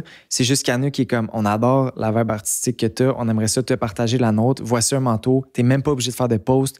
Et moi, je suis comme, you know what? Je vais payer de ma poche un photographe que je trouve dope, genre JF Sauvé. Je vais l'engager un après-midi de temps, puis on va faire des shoots avec ça, puis ça va aller au profit de cette compagnie montréalaise, québécoise qui me fait confiance puis qui me montre de l'amour. Je vais y en montrer en retour. Fait que je fais pas beaucoup de shoots photo mode dans une année, mais quand j'en fais, c'est parce que cette personne-là, ça fait genre 2 ans que je la check, puis je suis comme, OK, next time, c'est avec toi. Puis que je rémunère parce que il y a beaucoup de monde qui vont en mode de collab, genre, viens prendre des photos de moi, puis je te tag, puis tout ça. Mais c'est ça, je pense que je prends le temps de genre rémunérer puis d'apprécier le talent de ces gens-là. Mais sinon, écoute, je choisis juste des personnes qui font des sick shit, puis j'essaie d'être sick sur la photo, mais le 90% de la job, c'est eux qui la font. Puis tu sais, je poste une photo par fucking 2 mois, fait que rather be good, genre, que juste comme photo dump, genre. Qualité over quantity. Exact, tu sais. Mais merci, je l'apprécie si les photos sont chouettes. Mais c'est ça, mais je pense que ça s'inscrit dans le contexte, comme tu as juste un goût artistique. Tu sais, autant 1969, le documentaire, comme ça sent que tu as une vision artistique. Puis j'ai tellement hâte de voir où est-ce que ça va t'amener. Ouais, moi aussi, je t'avoue. Comme on en parlait tantôt, j'ai l'impression d'avoir compris qu'est-ce que j'aime visuellement, puis d'avoir tout le matériel pour le faire. Mais il manque juste la feuille de gyps ou les madriers pour commencer ma structure, tu sais. Puis, mais quand ça va arriver, peut-être ça va être joli, je l'espère. Mais joli ici aussi, tu sais. Ouais. Ça, c'est primordial. Aujourd'hui, 24 janvier 2023, je dis publiquement que j'ai très hâte de payer un billet de cinéma puis de m'asseoir dans une salle puis de regarder. Tu vas être à la première, mon vieux. Sur un grand écran, sur un crise de gros écran. Merci. Ta création qui vient de ton cœur sur quelque chose que tu as envie de dire avec des gens que tu aimes puis un projet avec lequel tu as été à guerre. Ça me touche beaucoup.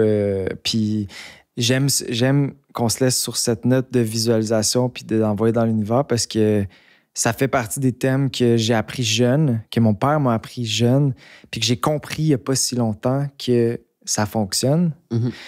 Parce que mon père m'a toujours dit on t'en char, puis comme genre, je sais pas, moi j'aimerais ça, je sais pas, aller à la ronde, genre, c'est le pire exemple, mais OK, mais imagine-toi que ferme tes yeux, imagine-toi que t'es dans le manège, imagine-toi le vent, imagine les ta-ta-ta-ta-ta du rail, souris, t'es-tu heureux d'être là? Souris, OK. T'as vécu tout ça, parfait, oublie-le. Next thing you know, t'étais à ronde la semaine d'après. C'était le pire exemple. Mais pour chaque chose, tu sais, la maison que j'ai passée devant 5 ans, puis à chaque fois, j'ai juste eu un wow, I wish. OK, on continue la route, on l'oublie. J'ai acheté cette maison-là. How the fuck, il y a combien de maisons sur Centris? C'est juste arrivé. Mais tout ça, ma vie est construite de ça, tu sais, est construite de moments où j'ai visualisé puis envoyé des choses dans l'univers. Fait que merci. Peut-être que dans 6 ans, on va y avoir un gin tonic. Puis on va se rappeler qu'on a envoyé ça. Puis je te remercie beaucoup pour l'invitation. Je me sens très choyé. J'ai beaucoup de respect. On n'a pas parlé de toi beaucoup. Je pense que c'est ça, un podcast, que c'est l'invité. Je ne sais pas trop, mais j'espère aussi qu'au fil des discussions que tu as eues, on découvre le gars que t'es. Parce que même si j'ai passé juste 12 heures avec toi... 13h30. Il y a un gros vibe qui sort de toi, puis c'est juste du positif. Merci. Je vais le dire à ma mère. Okay, merci papa, maman. Cheers. Désolé pour la table. J'espère que l'eau, elle n'a pas imbibé.